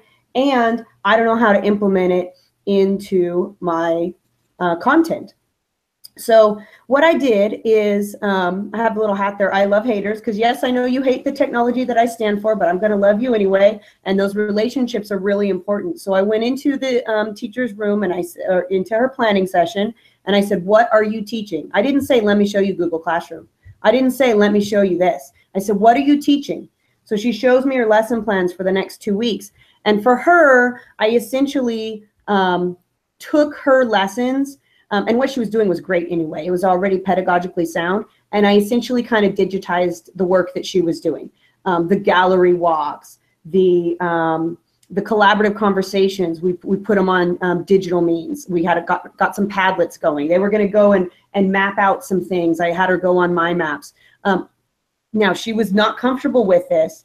And so for the first couple days, I actually spent as much time as I could with her in the computer lab, because she literally told me, Catherine, every time I go in that computer lab, I get a headache. It stressed her out that much. There was that much of a wall and a fear. So, you know, those first couple days, it got better and better. But what really did it is we had started this tech team. And so she had some of those members of the tech team in her classroom. And so when I wasn't there, she said, okay, where are some tech team members? And they raised their hand. Okay, go help the kids that need help, because she didn't know what to do. And so she was so excited that she sent me this text. And for her, this was a big deal and a big step, that yes, allowing the kids to lead really made her feel like, I can do this. I said, you know your content. The other thing too, though, like I said, I did it within the context of what she was already teaching and what she was already really good at. This is an example of kids who were allowed to create their own kind of like a choice board. Show your learning in whatever way you want. So this kid's using Google Docs. This kid's making a screencast based on a slide deck, but allowing those kids to decide their way of showcasing their learning. And we didn't do all one lesson at a time. So like this one kid wanted to do a screencast. I just showed like two of the students. Now they're experts for the rest of the class. I didn't have to show every single student. So kind of leveraging that as well. All right, so many of you have probably heard of SAMR, I'm thinking. And I would say that when I first saw SAMR, SAMR is, you're familiar with SAMR? Yeah. Okay. Yeah, I was actually working with schools for PLC. Yeah. That. Yeah. So when I first saw SAMR as a teacher, I really liked it because I'm one of those early innovators, early adopters. And so I felt like this is great. I want to be at, redefinition as often as possible. You look at this graphic and it looks like a ladder. I know it's not designed to be. I know that it's not, they say, well, you're going to be different points of SAMR at all times. But for me, as a teacher that always wanted to do well, I've always wanted to be at the top. Redefinition, technology allowing for creation of new tasks previously inconceivable. Well, here's the problem with this model, in my opinion, and I'm going to propose an alternate. So what I don't like about this model is, if I'm the kind of teacher that always gives worksheets, and you told me I have to integrate technology, then what I'm going to do is I'm going to spend hours and hours and hours putting all those worksheets on, making them digital, and then you're going to walk in my room and you're going to say, oh, you're at substitution. We need to move higher. So I spent all this time and you're telling me, oh, you're at substitution, you suck. And to me, I feel like that makes teachers shut down. That's what I've seen. And so the problem for me is that this focuses on the technology instead of on good teaching. And so if we focus on good teaching and make the technology fit in to that, it's going to be a lot more effective. And I'll show you kind of a way that that we've done that. So like I said, as a teacher, I love this. I tried to bring it out as a coach, and most of the teachers just kind of felt judged by it. And I think there's a better way, because like I said, it focuses on the technology. So for example, I'm not going to show the video because it'll take too long, but this is a video of students using Spiros.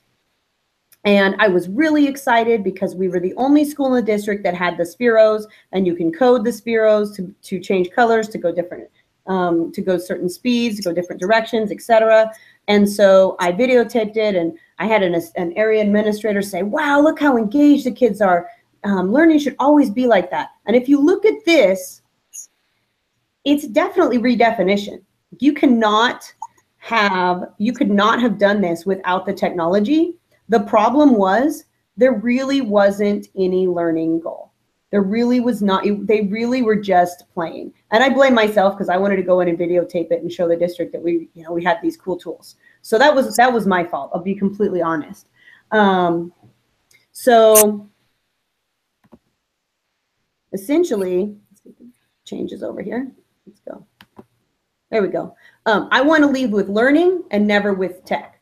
And that was a mistake that I did in that prior picture, was I led with the tech and not with the learning. The technology is not going to be a silver bullet. You're going to put one-to-one Chromebooks, you're not instantly going to have higher scores. That's not the way it works. So I don't care where you are on SAMR, as long as you have a learning target. I don't even introduce SAMR to teachers. I do something different instead. Now this is also at redefinition, but this has a learning target. And as you'll notice, the students, it's obvious it started with a learning target. I'm going to play it and look at the color of the Sphero changing. Essentially what happens in this video is the kids had a challenge. They had to code the Sphero to change colors. Within 10 seconds, they had to have at least 10 different colors. They had to then say what percentage of time of the full time is the Sphero, each color, then convert that to fractions, then convert that to decimals. So it's led by the learning goal. They also have a mix of high tech and low tech. They still have a notebook. They still have paper, and that's important. We are not using the technology to just replace paper. We use all tools, and so it's proper tool for the proper task. I don't need the Chromebooks out at all times, and maybe some kids will be using Chromebooks sometimes and some won't. I like going into, I went into a classroom where some kids, they were watching a video. Some were taking notes on Chromebooks, some were taking notes on paper, and of course you could just take a picture of it and of that paper and still have a record of it digitally and turn it in through Google Classroom or something like that. Some were doing kind of like a sketch note where they were doodling a little bit, those visuals that made sense to them. So that I think is a lot more effective. So what we did was, like I said, with intrinsic motivation, it starts with you got to have purpose. And so we had our school come up with a school vision. That's like your why. Like we talked about with the Forbes 500 list. And then what we did was say the 4 C's were something that was already in there. The thing about the 4 C's is if I plan with the 4 C's in mind, the tech will naturally happen. The tech will take care of itself. Because if I start saying, instead of a ladder like SAMR, I look at the 4 C's and I look at those 4 boxes and I plan with a teacher. And number one, it doesn't sound as scary because I'm not saying, let's see how high we can get on SAMR. Let's see if we can push it a little bit more. Let's see if we can go a little bit higher and use the tech a little bit more innovatively. Instead, I say, let's look at your learning goal. Great. How can we have kids communicate? So the teacher will start saying, oh, I think I'll have them communicate by doing a think, pair, share. And then they're going to get in groups. And then I can say as the tech consultant, awesome. Did you know there's a way that you can do that with technology? Now I'm in the context of what this teacher was already going to teach anyway, and it's solid pedagogy. It's good teaching because I'm focusing on kids involving themselves.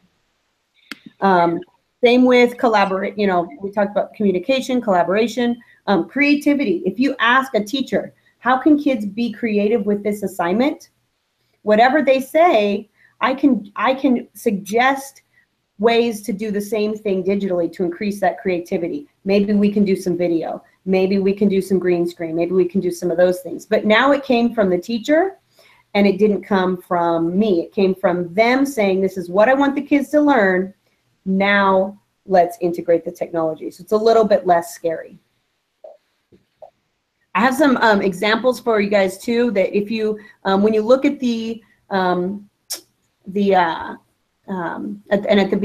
if you just came in late, if you look at the first slide that I have on here back in the video, then you will be able to access these 2 documents. These are lesson planning guide examples. And so this to me seems less scary, and more related to what the teachers are teaching than the SAMR model. And so that's those are some examples that you guys can certainly use. If you choose, you can, they're Google Docs, you can make a copy and change them up any way you choose. You can, you know, make sure that it kind of fits in the context of your environment and your district expectations and such. So you'll see on the one on the right, it has kind of, it's kind of like the 4 do 4 questions, if you're familiar with the do 4s. And then we've got the 4 C's in the, whoops, well, now it's pulling it up, didn't mean to do that. The 4 C's in the portion where they're actually planning what kids are going to be doing.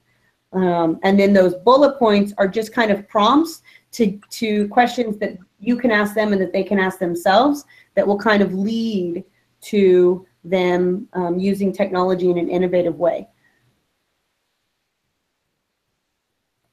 So what do you guys think of the 4 C's model? Any thoughts on that?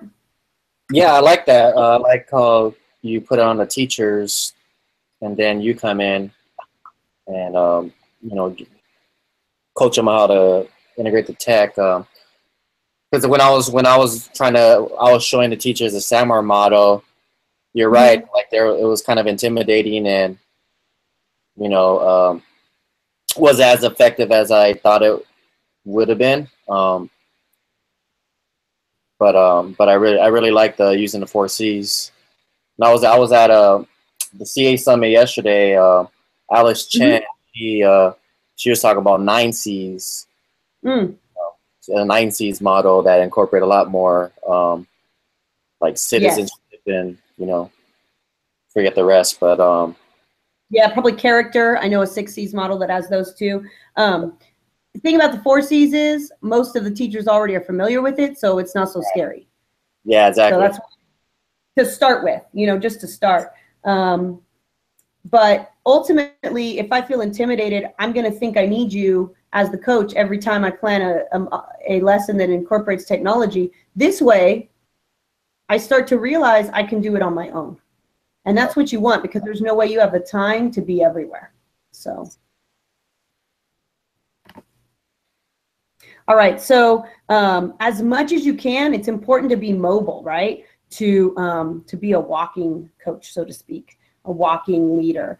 I don't know if there's any Walking Dead fans out there, and I'm not saying that you should be a zombie, but anyway, rather than, you know, being like the bored insurance agent, Mr. Incredible over there. But you may say, I have too much work. There's no way I can be in classrooms. There's no way I can be out there. What I found, though, was the more that I was in classrooms, even in my job now where I'm at a county that has over 200 schools, I make sure that I go into classrooms, because if I'm not modeling in classrooms, if I'm not co-teaching, planning with teachers, then it's hard for me to remember what it's like and the struggles that they go through. It's hard for me to say, yes, this actually does work in a classroom. I've tried it. If there's new things that I need to try, I've got to do it in a classroom. That helps me as a coach and as a leader.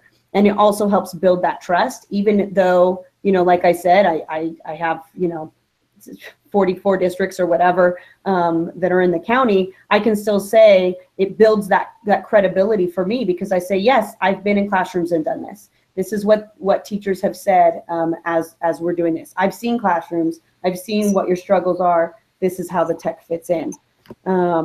So as far as being mobile, what I learned was I started taking my laptop with me everywhere I went. And so I would be able to answer emails and things by sitting in classrooms, and I would just come in and I'd say, hey, you mind if I just write some emails here? Because I tell you what, the first time you do this, if they might think you're in there to judge them. But the more that you're in classrooms, the more that you're around and people see you, the more they're going to feel comfortable as you are working with them. All right, so we've got some other tools here for efficiency as far as calendaring things. Calendar those prep times that those teachers are meeting, so that you can go in there and show them these plans and show them how to do all these things. I know we're kind of running a little bit low on time, so I'm going to try to finish up here, but feel free to definitely look into all these things. And this has been a very interactive session, so I appreciate you jumping in here and letting us know what you're needing about those things. I kind of showed you the main gist of the lesson planning and the little bit of digital citizenship, because that's what people said they were most interested in. So we went over that quite a bit. I'm gonna flip ahead real quick to the end. If you're interested in learning more and becoming connected with other leaders, go ahead and check out siteleadersconnects.org. And there's some resources on there as well if you're interested in those things. So I'm going to go ahead and stop sharing my screen here. And we'll stop in about a minute, but I want to thank everyone for coming. Are there any last thoughts that you have in the next minute or so? No, just thank you for sharing your, what you do. I got some good ideas. Excellent, excellent. Well, thank you for being here. Those that are on the Hangout, but also those that were watching live. And yes, those 4Cs lesson plan guides, John, are if you click on that goo.gl link that you have, just go ahead and click on the picture and it'll take you to those, and then make a copy within the Google Docs. You can edit it any way you choose. Okay, thank you. So, thanks so much, guys. Have a great one. All right, bye. Make sure to connect on Twitter. All right, sure. bye.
No. If I want to watch it. You have to go upstairs to watch it.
Hi, everyone. Hopefully someone's watching. Right now, I'm the only one in here to look at how to use video as assessment. So we'll see if we get any more participants, but I'm going to go ahead and get started. We're going to screen share my presentation.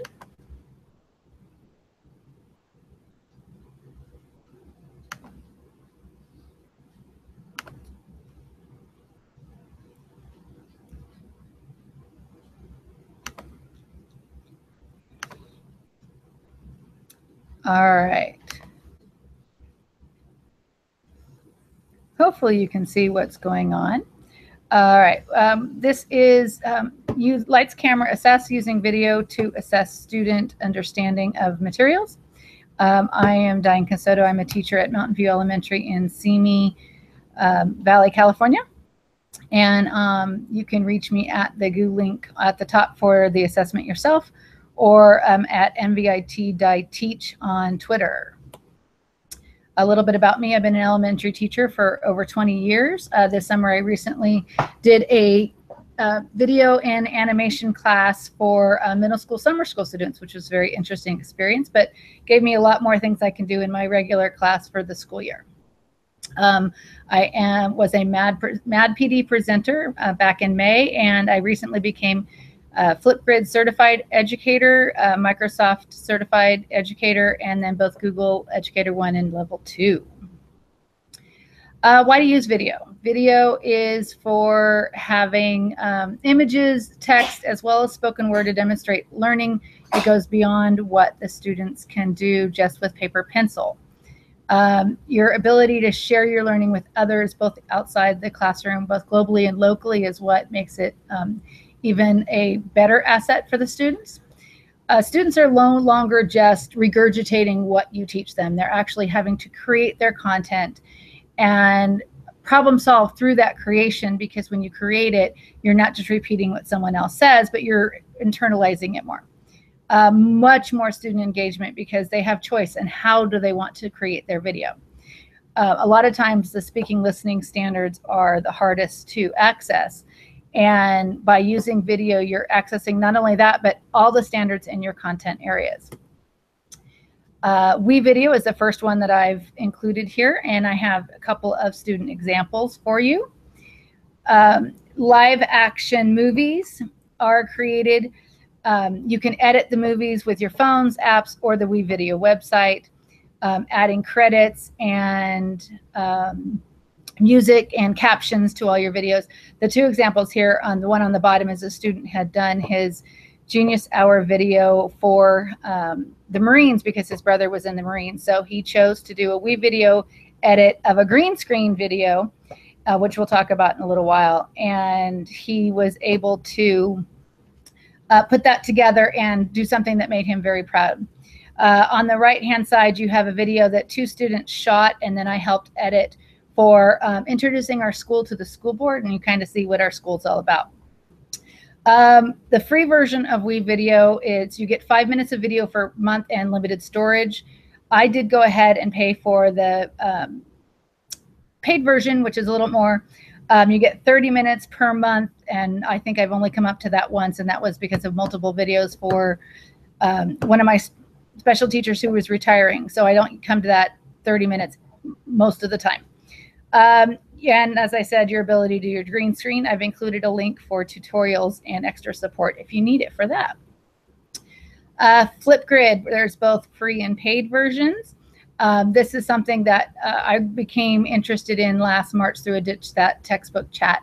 And I fell in love with it. My students fell in love with it. It's wonderful. The main thing I noticed with the difference between the free and the paid is that students can not only watch each other's responses, but with the paid version, they can actually respond to each other. There's a lot of other pluses, but that's the one I felt was the biggest deal. Another thing I like is that if students can't understand each other, there's a button they can hit that they can see the video transcriptions to know exactly what the person said so that they can respond to each other appropriately. There are ways to make global connections. On the left, I've got just some pictures, but what we've used it for is they were explaining their math concepts, how to do equivalent fractions so that another student could know it. I used it because then I know who knows how to do equivalent fractions and who was just kind of faking it. I use it for reading fluency. They picked just a quick picture book like the two you see at the bottom, if you give a dog a donut and if you give a cat a cupcake. And they had a minute and a half to just read it. If they finished the book, they could respond why they picked that book. Another thing I have is for their Genius Hour projects, it was a way for them just to do a quick share. This is what we're doing and why we did it, to get everybody involved. All right, stop motion is our next one. My school is lucky enough to have a couple of Hue cameras, stop motion cameras, and some software. The video at the top is the Gold Rush movie one of my students, actually two of my students made, explaining how they would get from Boston to California and why they chose that route, and they turned it into a little movie. If you listen to the movie, hi there. I hear somebody on. Hi, welcome, Mary. I'm right. Just started a few minutes ago, but please pop in whenever you feel that you have something you would like to share or you have any questions. Okay, thank you. You're welcome. All right, I'm going to go back here. I'll go back and review at the beginning for things that you're not sure about or you missed. Right now I'm talking about stop motion, and I shared how some of my students made a stop motion video for the Gold Rush and how they were going to go from Boston to California. And one of the things I noticed in the movie was that the student who did the dialogue about why they were going that way had the misconception of some of the positives and negatives for going by ship. And so that was something that, had he just wrote down on a piece of paper, he may not have been able to clearly show me that he didn't understand what was going on. He would have just given me one reason, but by putting it into video form, I was able to figure out exactly where I needed to focus with him on his misconceptions. Google, because that is a paid product, I included a couple of free ones. Google Slides and PowerPoints for making stop motion videos. One of the things that I did for my summer school this year was to do a Google Slides animation, and it was very easy to do, and students were able to just very easily take one object, animate it across the background, or take a second one if needed. In the PowerPoint, the only thing that I saw that was different, other than how they finalized the product, is that you could add music behind it, and that's something I'm hoping that Google will eventually do. But I was able to see who can have the ability to create a full story and who really just kind of had fun playing, and applying that to anything that you're doing subject-wise is a great way to see what they're able to understand. I included a couple other ones on here: Stop Motion Studio and Google Play and iTunes, Stop Motion Animator in the Chrome Web Store. Another one I tried out this summer was Stix.net. It is downloadable for Windows and Mac only. I hope eventually they'll be able to get it to Chrome, because I really liked it. But it was just stick figures and playing around with how to use stop motion. I thought it was a great way to introduce them to the concept of how to do a stop motion movie. All right, if we move on to the next one, Screencastify. I absolutely fell in love with Screencastify this year. My students were able to create their own videos. The one at the top on the with the girl, she created a cause and effect video, made her own materials, shot it herself, got to move anywhere around the school that she wanted, and was able to just kind of demonstrate what cause and effect was. And some of my students that were struggling, I sent them to her video and they loved it. We've got a couple other examples here of students reflecting on their learning, showing off what was going on. The one on the bottom left is a student who they had to make a comic strip at the end of the year, and then they had to reflect on their learning of why they chose those for what they liked about class. And it was a much deeper level of engagement than if I just said, okay, here, quick, throw some pictures on a slideshow and then make sure you captions and it's cool. He really was able to explain his thinking to a much deeper level. Screencastify is a free Chromebook extension and allows the students to save it directly onto their Google Drive so that they can re-access that video anywhere they want. One of the things that we did with the Screencastify is we took that original Screencastify video, and that's what we put into the WeVideo school video I showed you earlier. And because we were able to do that, the kids were able to get involved in shooting the video, and it wasn't just all about the teacher doing it. Green screen. I love the green screen Do Ink app for iPad. Unfortunately, there's not a Chromebook, and my school is one-to-one Chromebooks. But because our librarian in our makerspace has some iPads, we were able to take those Do Ink apps and then reinsert it into like WeVideo or other areas to also get rid of it so that we weren't monopolizing the iPad in the library. But again, green screen can work for anything. On the bottom, you've got a couple of kids explaining energy and the different types. And then I've got another kid doing a book trailer for the Captain Underpants book he did. Instead of just a traditional book report, he gave us a quick glimpse into the book using a book trailer. All right, and that's kind of all the things I have at the moment. I'm going to go back here just a minute. And Kathy, I had talked a little bit about WeVideo and Flipgrid at the beginning, and I'm just wondering if you have any questions about that or if there's something that you would like to talk about. There we go, we're back to me. Anybody there? There you are, hi. Yeah, I'm here. Okay. Have you used Flipgrid or WeVideo or any of the products that I mentioned for using video in the classroom? Yeah, I've used WeVideo. I've not used Flipgrid in the classroom. I've been exploring it this summer though.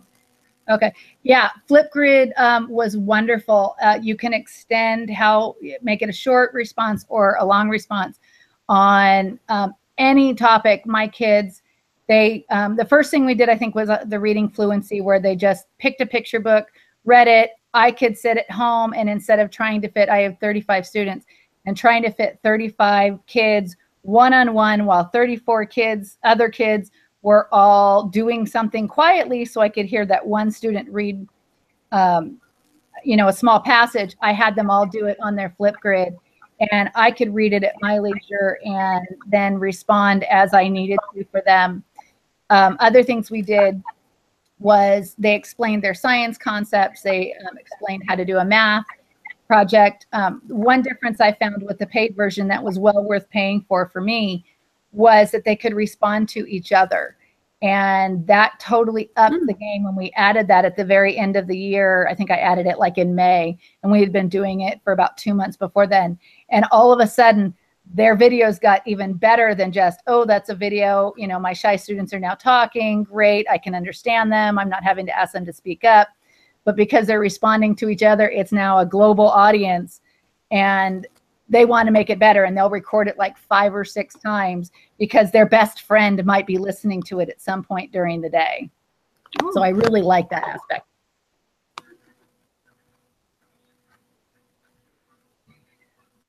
I think that's most of what I have. This is kind of a short presentation.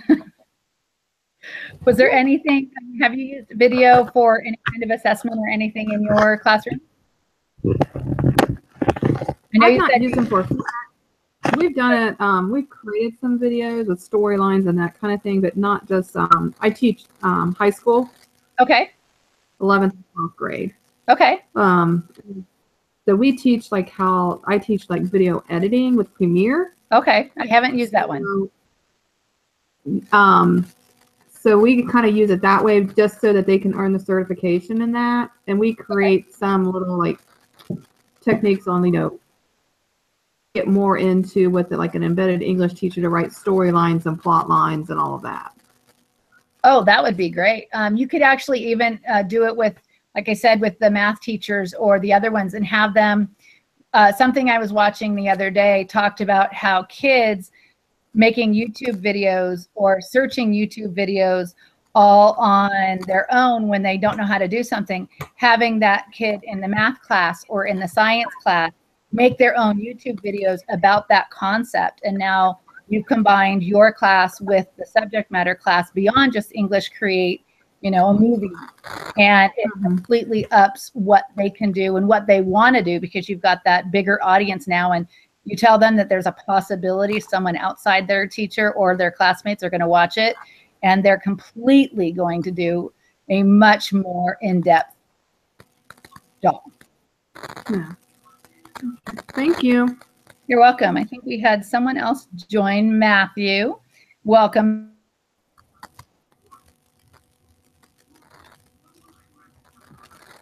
for a little while. I talked about using Flipgrid and WeVideo, stop motion, and a couple other ones. I'm going to share my link real quick here again for anybody who wants that. Oops, I forgot to hit the share screen here. Let's share my screen.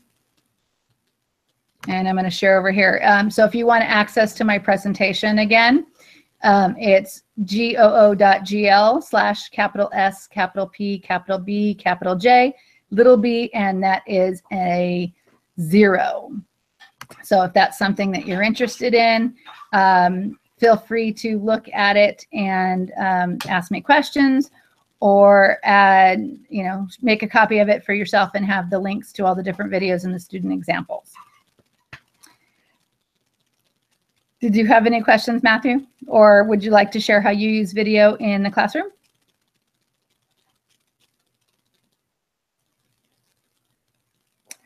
Okay, well, I'm going to make this a very short presentation then.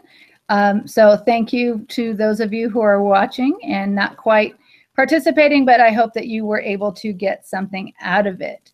And since we're done a little bit early, I hope you can go join another Ed Change Global session and get some more out of today's PD. Thanks.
Hi, Maria.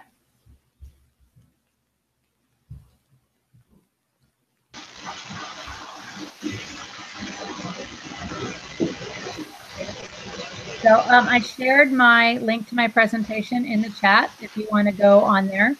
Some of the topics I talked about were how using an authentic audience beyond just writing down the answers on a pencil and paper allowed the students to not only express themselves differently, but to be able to give a much more in-depth answer. And it actually became easier for me to understand where their misconceptions were through the use of video, whether they were creating stop motion video or live action videos, or like Flipgrid where they're responding to a topic and being able to respond to each other. In the presentation, I go over just a very little bit about WeVideo, Flipgrid, stop motion movies, and doing green screen videos, and how that had allowed me to know my students better through personal choice, and give, as well as give some of those shyer students a chance to express their voice without having to stand in front of the class. Have you used any kind of video in your classroom? Unfortunately, I can't hear you. Yes, now can you hear me? I Yes. can hear you great. Yes. Thank you. We have used videos. Perhaps we used some simple tools to create them because the students are 10 years old and they are not so good at computers, but they need simple applications. But we have tried that, yes. Actually, I have 9 through 12-year-olds for what I teach, and it was amazing. Once I gave them the option of using video, I'd say about 3/4 of the class jumped on it and did way better than I expected them to do with it. Yeah, it's a way of communication, and also if you are encountering learning disabilities, perhaps people with dyslexia, they have a better tool than just writing. It's great, very nice. I'm going to have a look at your work. Oh, thank you. Yeah, no, I loved it for some of my students that had those disabilities. The fact that they could record a video multiple times before it was published, if it was of them, they're looking at it. They were able to get over some of their fears, which allowed them to present themselves in a much different light.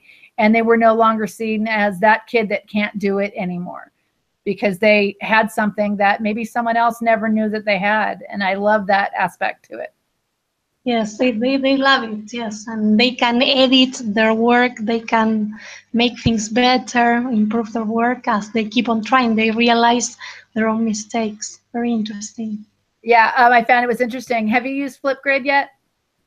I have been using it to connect with other educators, not in the classroom.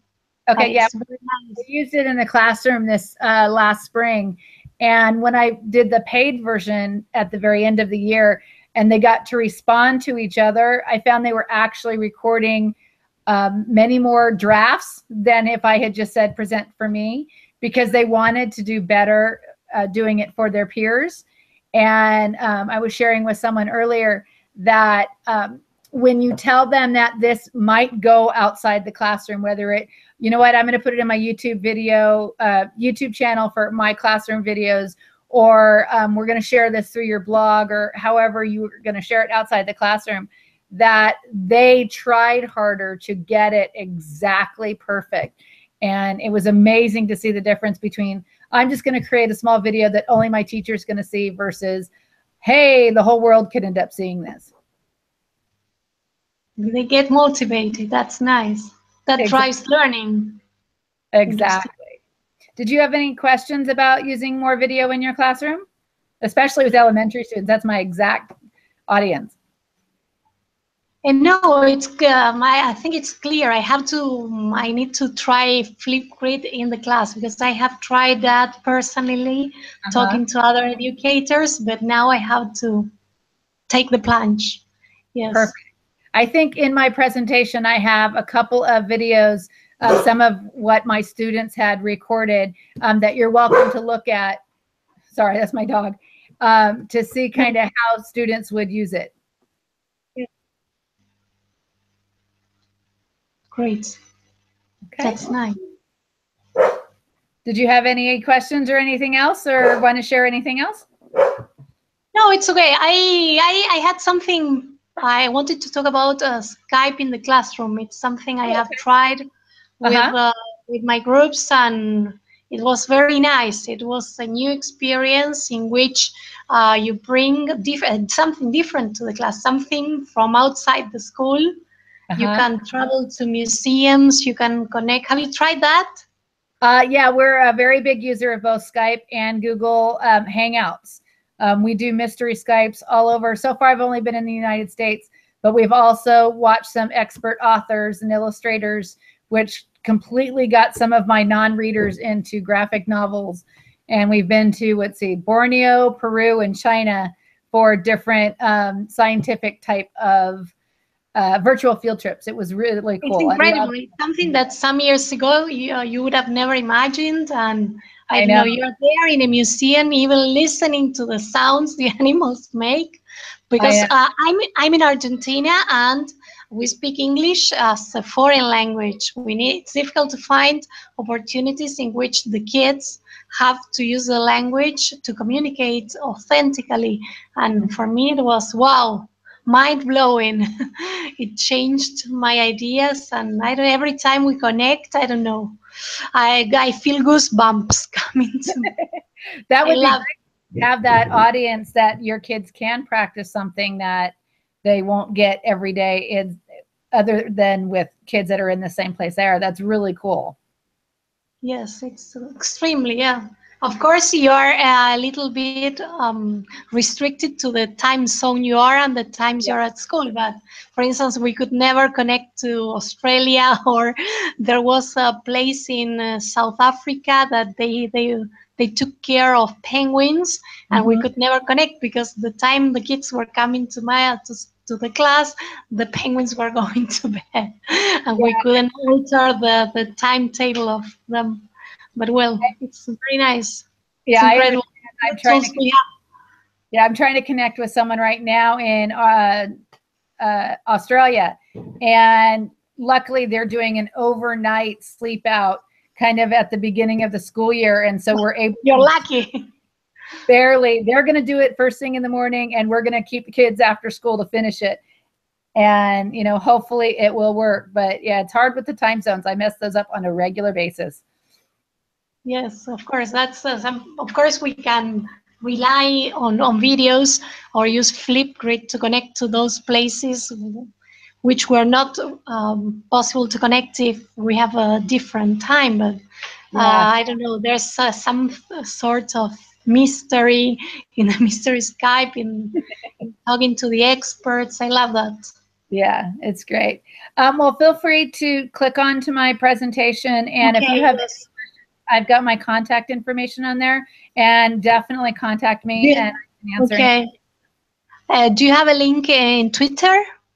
I'm going to type it over here in the chat so that you can access it more easily. All right, there you go. So that's me on Twitter, and you're welcome to chat. Okay, great. I will add you. Great. All right. Thank you. Thank you. Bye-bye. A pleasure.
Hi there.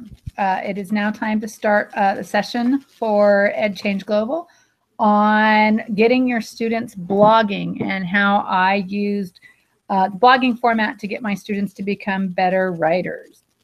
We're going to go ahead and start with the presentation. If you have any questions or would like to talk about anything that I discuss, I can't see the chat when we're going, but please feel free to interrupt with your mic, and then we can answer whatever it is you want to discuss. All right, so I'm going to go ahead and share my screen so that we can get to my presentation. All right, so this is Writing in a 21st Century Classroom, Getting Your Students Blogging. I am Diane Casoto. I teach at Mountain View Elementary School in Simi Valley, California. For those of you who are joining us, if you can't see my screen for whatever reason, we have a GUI that will get you to the presentation. It's goo.gl/2 lowercase I capital S lowercase y, capital M, and lowercase m. A little bit about myself. I've been teaching for 20 years. I've become a blogger and a presenter.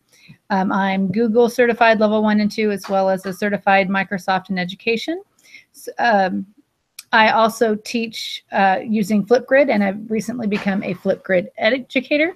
And I participated in the MAD PD live online sessions back in last May. You can reach me at MVIT.teach, as well as my class Twitter handle of Casoto MVIT.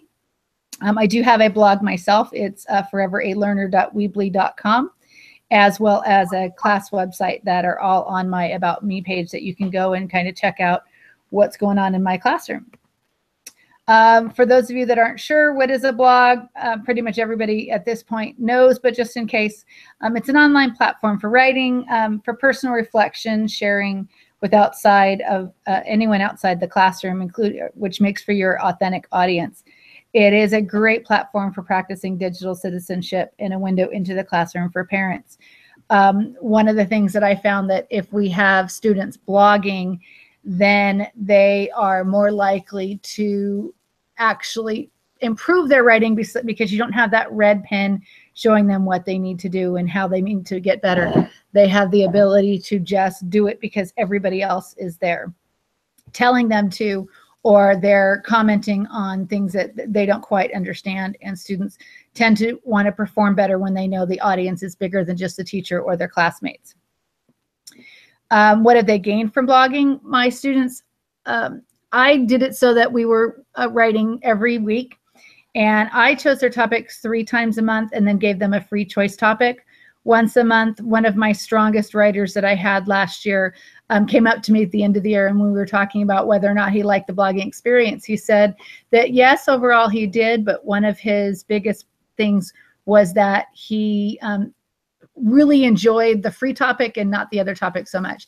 And that led to a great discussion on, yeah, when you're able to write with what you want, you tend to do better, but how much he improved on things he really didn't want to write about. He just got stronger because he had that there. If you do a variety of topics and don't always write, okay, let's write about this story and these characters or this math topic, then the kids are more actively going to be engaged in what they're doing.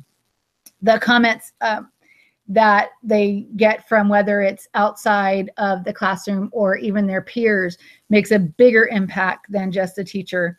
As I mentioned, that authentic audience is huge when they find out that they're going to be writing for someone that they don't know, or the chance that someone around the world could see that piece of writing. They're going to put a lot more effort into it than just write me a quick paragraph from your teacher. The bigger thing I found is it gave me an insight into some of my students who are the quiet ones, because they like to hide out in the corner. And what was very interesting is last year, my son happened to be in my writing class. He had a different homeroom, but was in my writing class. And he was a blogger, and he wrote about how he used music to get through the rough times. And being his mom, I kind of went, I didn't realize that he had had some rough times. So it opened up some dialogue for us as a parent and child, as well as that gave me some insight as a teacher that, hey, if I could reach him through some music, we could better work together. And so that's a great way to get to know some of your students. Maybe they don't want to share in front of the whole class, but they're willing to write a blog all about themselves. I have in my presentation some examples from both my class as well as Linda Yolis, who is a local teacher here in California, who has her second graders, I believe, blogging. They do it a little differently than I do, but it's a great way to kind of see some different examples. One of the examples on here, he's bolded out. One happens to be my son because I liked how he really blossomed as a writer. But this other one, the Hot Cat blog, I included him and bolded him mainly for the reason that he came into my room last year as a really struggling writer. He had some different issues going on and he wanted to do well, but really couldn't. And I remember about 2 months into the school year, him asking another teacher who shared with me, would he get in trouble because he wrote too much? Because he didn't want to stop. He wanted to just keep going and going and going on this blog. And it had nothing to do with the topic. It was just a basic, tell me about the story or tell me about something you learned kind of a topic. And he just wanted to get it out. And if I had had him write it on a piece of paper, I know I would have struggled getting even a full paragraph from him just because of some of his things. And for him to get so excited about writing was a joy as a teacher to see. I've included here some different blogging platforms. I personally use Blogger for a couple different reasons. One, it's free. I try and get free for teachers as much as possible. It works with their G Suite, formerly Google for Education apps. And what I liked about it is that I can be the admin as the teacher. I have all the comments set to go to my email, so I can preview any comments before they get published on a child's website to make sure no one gets it. I also have the right to delete someone's post, edit someone's post before they publish it. The other part I like is that when the students leave the district or they graduate as seniors in high school, they can transfer to their own Google account so that they can keep that forever. One of the reasons I picked this was because I didn't want them to create these blogs as 4th and 5th graders and then lose it at the end of the year. I wanted them to keep going if that was something they want. Weebly is a site that I actually use for my personal blog as well as the Classroom website. It is free. Teachers set up the accounts. The downfall was that it was only good for the one school year, but it is very easy to use and there were multiple templates. Where Blogger, that's one of the problems that I do have with it. That first time you set it up, it is kind of complicated, but once you get through that process, it's very easy. I think my Blogger process took about an hour, but I was dealing with 30 or 70 kids by that time because you have to, in order to be an administrator, you have to check emails and that kind of stuff. But that was the only downfall I found for Blogger. Weebly, the only thing I really didn't like was that they lost it for the end of the school year. I know a lot of people use Seesaw, especially in the elementary levels, and it's very easy. Parents have the links to the student blogs. Kids can look at each other's blogs as far as I've been able to tell. But again, the biggest part I had a problem with was that the parents either had to keep the blog at the end of the year, they had to pay it, or a teacher and or parent had to download each of the posts. And that to me seemed a lot of work if I wanted someone to continually get out this process. EduBlogs has both free and paid versions. You have to have student emails. They can be both private or public, which for Blogger and for Weebly, it's the same way. There are many different themes for that one. KidBlog is one I know a teacher in my district uses. It's private by default, where only the teacher can read and share with other classmates. And teachers have full administrative controls with passwords. It can be public and for a small fee, I believe, and it is similar to the WordPress. So if you use WordPress, it's there. She really likes it, but again, I didn't choose that only because it didn't have the ability to continue after they left my classroom. Hey, Diane. Hi. How are you? I'm good. How are you? I'm good. I use KidBlog for my classroom. I've tried EDU blogs and KidBlog, and I've gone back to KidBlog. I do pay for it just so I get the extra storage space, but I have mine, so it's open so anybody can access it. And I do know that at the end of the year, if they do want to export their blog, you can ask the KidBlog, and they will export the blog too, so that they don't have to lose it as well. So they don't have to lose it, but there is a little bit of a process if they want to keep their. Yeah, I believe so.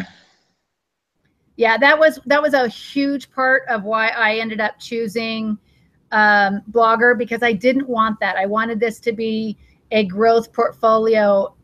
The more you look into social media and how I believe I just read a month or two ago about how even colleges like Princeton are Googling kids' names. And if they can have their blog that they've written from 4th or 5th grade all the way through seniors in high school as what comes up when you Google their name, it's this really positive look, I've been writing for this long and look at all the things I've learned. And that to me was a very big deal. I didn't want it just to be a one-year thing. That, and I try and go free whenever possible because, you know, we're so busy paying for all the other little things that we have to. I didn't want to spend my money on something that was good for only 1 year. But I've heard lots of good things about the one you're using. I love that idea, building that portfolio. Can I ask, so each student has their own blog page. Does it feed into like a class page or anything like that? I've always wanted that so I could have the kids' blogs feed into a class page, but they still have an independent blog, but I haven't been able to work that out. I don't have that. What I do have instead is on my class website, I have a page where all the class public blogs are listed. And so a parent or someone outside of the school can go to that link and go to my public blog. Some of my parents, I have a permission slip, and some of the parents specifically want their blogs to be private. And because of that, here, let me get out of the screen share for just a second. There we go. Because of that, I keep theirs just for in the classroom. And what happens is the parent agrees to keep it private, but they also, in that agreement, agree to have it shared with other kids in the class or another class that we're blogging with. I'm actually setting up some blogging buddies with a teacher in Queensland. And so I want the parents to be able to approve that kids that are in a specific classroom outside of my classroom, as well as their own classmates, can respond to each other, but they don't have access to the full public. And even the public ones, I kind of not make it fully public in that I take it off of search sites. So if you have the link, it's public and anyone can get to it, but you really have to have the link too, because I'm dealing with kids that are 9 and 10 years old. And so it's not as public as possible, but I still have a link to it. I did not find a way for me to link it together other than because I'm admin of all of my students. I have it in one place on my blogger's, I guess, back-end site. So I have access to that, but I don't have access to everybody for the public to reach. Did that answer your question, or did I kind of go off track there? No, that's good. Thank you. Okay, you're welcome. Blair, or you also had a question about Seesaw. I looked into Seesaw for blogging, and I know a lot of people use it for student work. I've heard from friends who've started using it that it does have a blogging aspect to it, that you can go, it looks like it just blogs in the feed, and each of the students can do it. I'm not 100% familiar with it. A very close friend of mine is going to be, is now a Seesaw ambassador, and she's going to be sharing more with that. So I'm going to add more to my presentation later after her and I get a chance to talk about it, because I know a lot of people are starting to use it. But I didn't like it because it's more of a class feed and not individuals. And again, it goes back to that. I want them to create that positive online presence for more than just my 1 year. Hi, Stephanie. You had a question. Something can use it has an easy video option. Adding content to the blog was just one mouse click. Well, my kids do a lot of Screencastify. And one thing that they can do is they can Screencastify anything they want and then put it in a link for their blog. And a lot of kids actually have done that a few times. They put in pictures of their own work, or they put in their videos as links that will just click on there. Oh, you were answering the seesaw question. There you go. All right, thanks. Well, I added a little bit more about how my kids use video as well. All right, I'm going to go back here to my presentation, unless someone else has a quick question. All right, let's click on back over here. All right, commenting. This was an area that I really needed to go over more than I thought I did. We had kind of talked about, in my class, we talk about glows and grows and things you can improve on, as well as things that are great about everything. And I tried to instill the, okay, write one glow and one grow about the blog that you read. What was something you liked? Answer a question. And they didn't get it. They just, oh, I like this. This is great. I have nothing you can improve on. So one thing that I'm going to spend a lot of time with on this year is how I can write a great blog comment. You see here on my screen, we've got the glows and grows, but we've got a couple more specifics. I found this visual, which I thought was really good. I credit it up there at the top, but it's just an address, doesn't have a name. And I felt that that comment really, really helped the kids understand what to do when they comment. We had talked about not sending the personal information about yourself, and only use your first name when you're talking about kids that are younger, like what I have with, but they still didn't get it. So I think at the beginning of this year, spending a lot more time on what makes an appropriate comment and why you should comment. It shouldn't be just about telling someone, oh yeah, you like it. Well, why do you like it? What specifically is it that makes it a good thing? Or relate it to yourself some more. And I think this is an important part, especially nowadays when you go on social media and a lot of it can be very negative. It's just a lot of spewing words. It's not constructive criticism. And I think if we teach the students at a young age to comment constructively, that we will kind of steer away from some of this, what is going on in social media today. And that's kind of just a personal comment there. Some other resources that are great for people to use, Dick's Textbook Blog by Matt Miller. He is got a lot about student blogging in there. Purnell Rip and the Center for Teaching Quality both have stuff. This was someone I found very interesting, has an article on blogging as homework and grading. I don't grade my blogs. What I do, if I have to have some kind of a grade, because I'm kind of forced to, I try to go as gradeless as possible, as well as textbookless. What I found is that if I told them, okay, the only thing I'm looking at is your writing improving? I'm not looking at how many paragraphs you're writing. I'm not going to grade you on, did you have perfect grammar and spelling? I only graded you on, do I see improvement once a month on how well your writing is coming, and just reading their blogs and commenting on their blogs. That they tended to be a lot more open to doing it, because it wasn't a, we have to write for a grade. I still had them do, like, the typical 5-paragraph essays about, persuade me something for a persuasive or opinion essay. But their blogging, I felt, should be a lot more authentic about who they were. And it wasn't about getting something for a grade. It was more about making sure they just became better writers. And by taking that pressure off, I think they really did. I've included a link for the parent permission slip that I sent out. And I liked it because it showed the parents not just what a blog is and why we're using it, but it also gave them multiple things like, okay, my child can make it public, but they can't put their picture on it. Or, you know what, I want mine completely private. And I had a couple of parents who said I want it completely private, no pictures, no samples of work, nothing. And then about a month into it, they said, my child's coming home begging me to make it public because they want to show everybody at home, and I can't do that without going through my teacher and getting permissions and all this. And would you please change it to public? But I still have that parent right to do what they have, especially because I have kids under 13. And that's most of my presentation. Again, here is my link if you would like it. So I'm going to go ahead and get off of screen sharing here and go ahead and answer any other questions or share your experiences with blogging. All right, let's see. There we go. Hi. Hey. I love the idea of involving the parents and teaching them how to comment. Mm-hmm.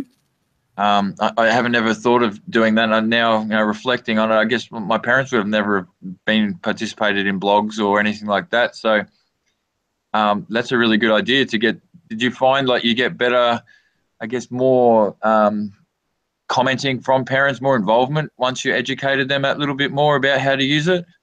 Yeah, and what's a big deal is I didn't have this experience, but a friend of mine did.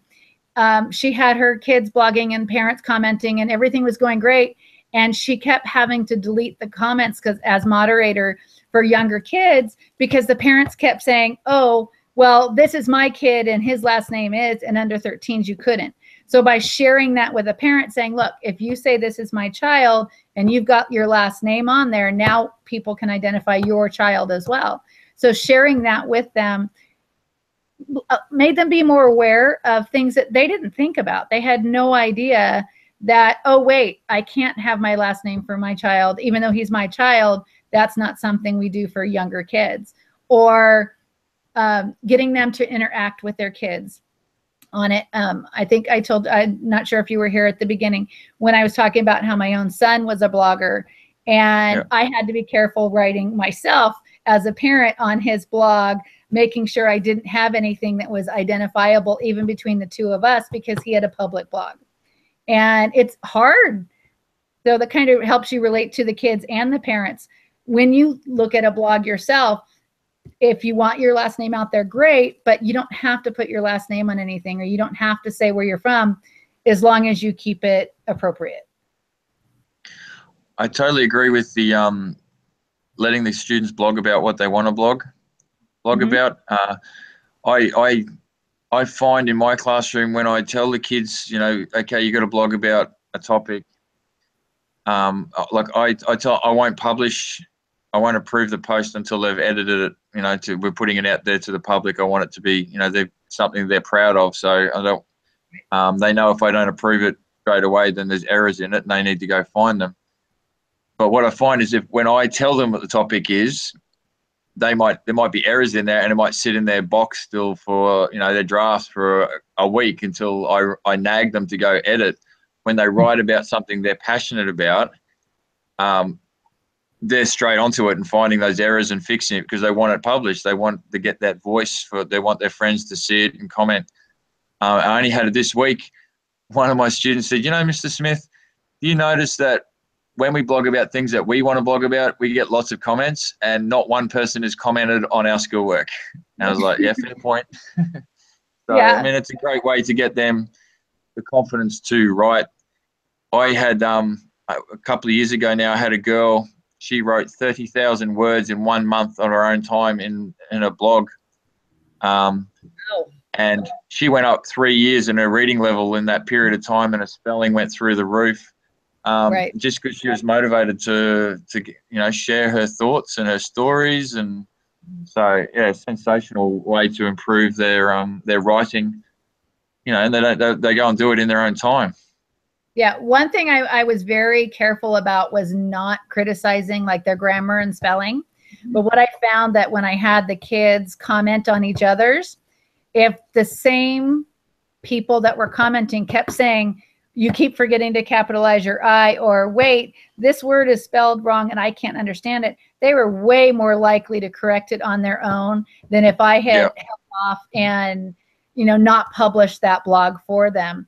I wanted that to come from someone other than me, because I pick on them for, you know, enough little things as a teacher. Oh, you didn't do this math problem right. You got to solve it correctly so you know how.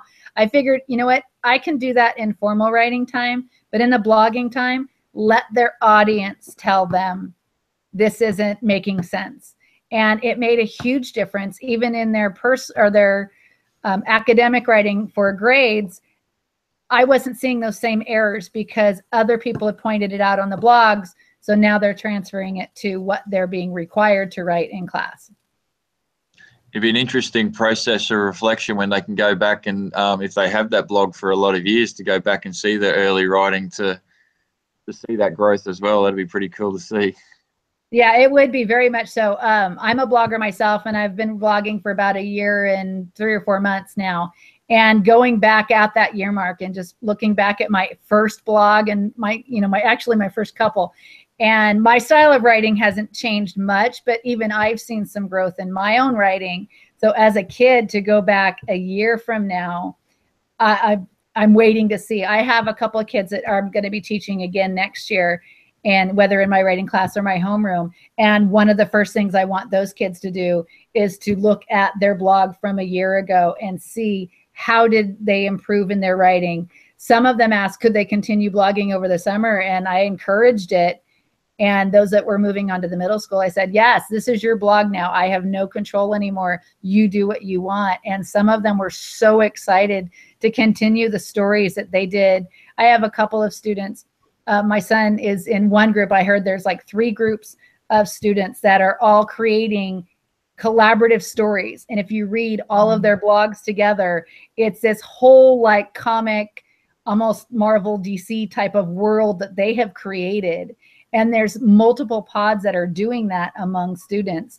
And I knew of one of them, like because of my son, but then I found out, oh wait, there's like 2 other ones that if you just read it by itself, it doesn't quite make sense. But if you look at multiple blogs, you're like, wait, this is a cohesive story that they never would have done had we done it just in class, get together as a group, now write a story, because it was totally related on what they wanted. That's so cool. It's very, very cool. I can't wait to see what they come out with at the end of the summer, because I know they'll come back and show me what they did. Yeah, nice. Stephanie, did you have any comments or questions or anything at this point? I think the commenting piece for me has been the one challenge area. I've used blogging with first graders. I've taught first grade, and I also teach college students part-time. And so I've used blogging with them as well. And consistent at both ends, the commenting has been something where, you know, they give a comment that doesn't give you that much feedback. And so that's been something that I've wanted to go back and really focus in on some direct instruction. I actually won't have first grade anymore. So I'll focus more on the college students and getting them to really beef up their comments. Yeah, especially, I mean, if you look at blogs that are just out in society right now and you happen to glance at their comments, it's amazing that the level that people are writing at. It seems to be a very, very basic level, where if we can start younger, or, you know, get them in college if they didn't get it before, to really put some thought into what they're saying before they put it out there for the world to see, we can completely up the level of what society produces. And I definitely like the idea of having them start a blog, say in elementary, and have it follow them, you know, through their school years. And I'm going to be an instructional technology coach. So hopefully that will give me a better opportunity to have that happen. Whereas when it was just my classroom that was blogging, I mean, that was really all I had control of. Right. Yeah, I'm lucky that last year I teamed with our 6th grade teacher, and then this year I'm going to be teaming with a different 6th grade teacher, so that I get to continue them for at least 2 years. Right. And some of my, in our district, we're kind of odd. Our 6th graders can stay at the elementary level or go up to the middle school. Okay. And luckily, one of our middle school teachers is a friend of mine. She's the one that uses the, I think, the kid blogs. And she does blogging in her classroom. So I know that my former students who go to her will get continued. They'll do it in a different format, but at least they'll continue that. And I would love to see more teachers do that so that kids don't feel like, oh, I want to blog, but you know what, I don't have time because of all of my homework and the other stuff. If teachers incorporate it, the benefit for everybody. And I'm hoping to spread that through this as well as through things I do in my district. And I've got a couple more teachers that are jumping on with me. We have another tech or an English language arts, Tosa, who is a big blogger, and she's kind of together, we're spreading the word to get more and more kids getting this process done because it is so beneficial for them.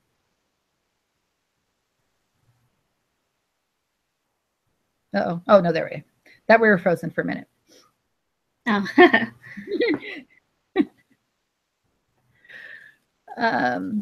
I think that's pretty much all I have for the topic. If anybody wants to add anything else or more questions. Thanks, Diane. Love it. And I look forward to catching up with you. Our classes on Skype, and then we can connect and blog together. It's going to be exciting. Would love it. We'll love it. I'll talk with you on Twitter and we'll get that all set up.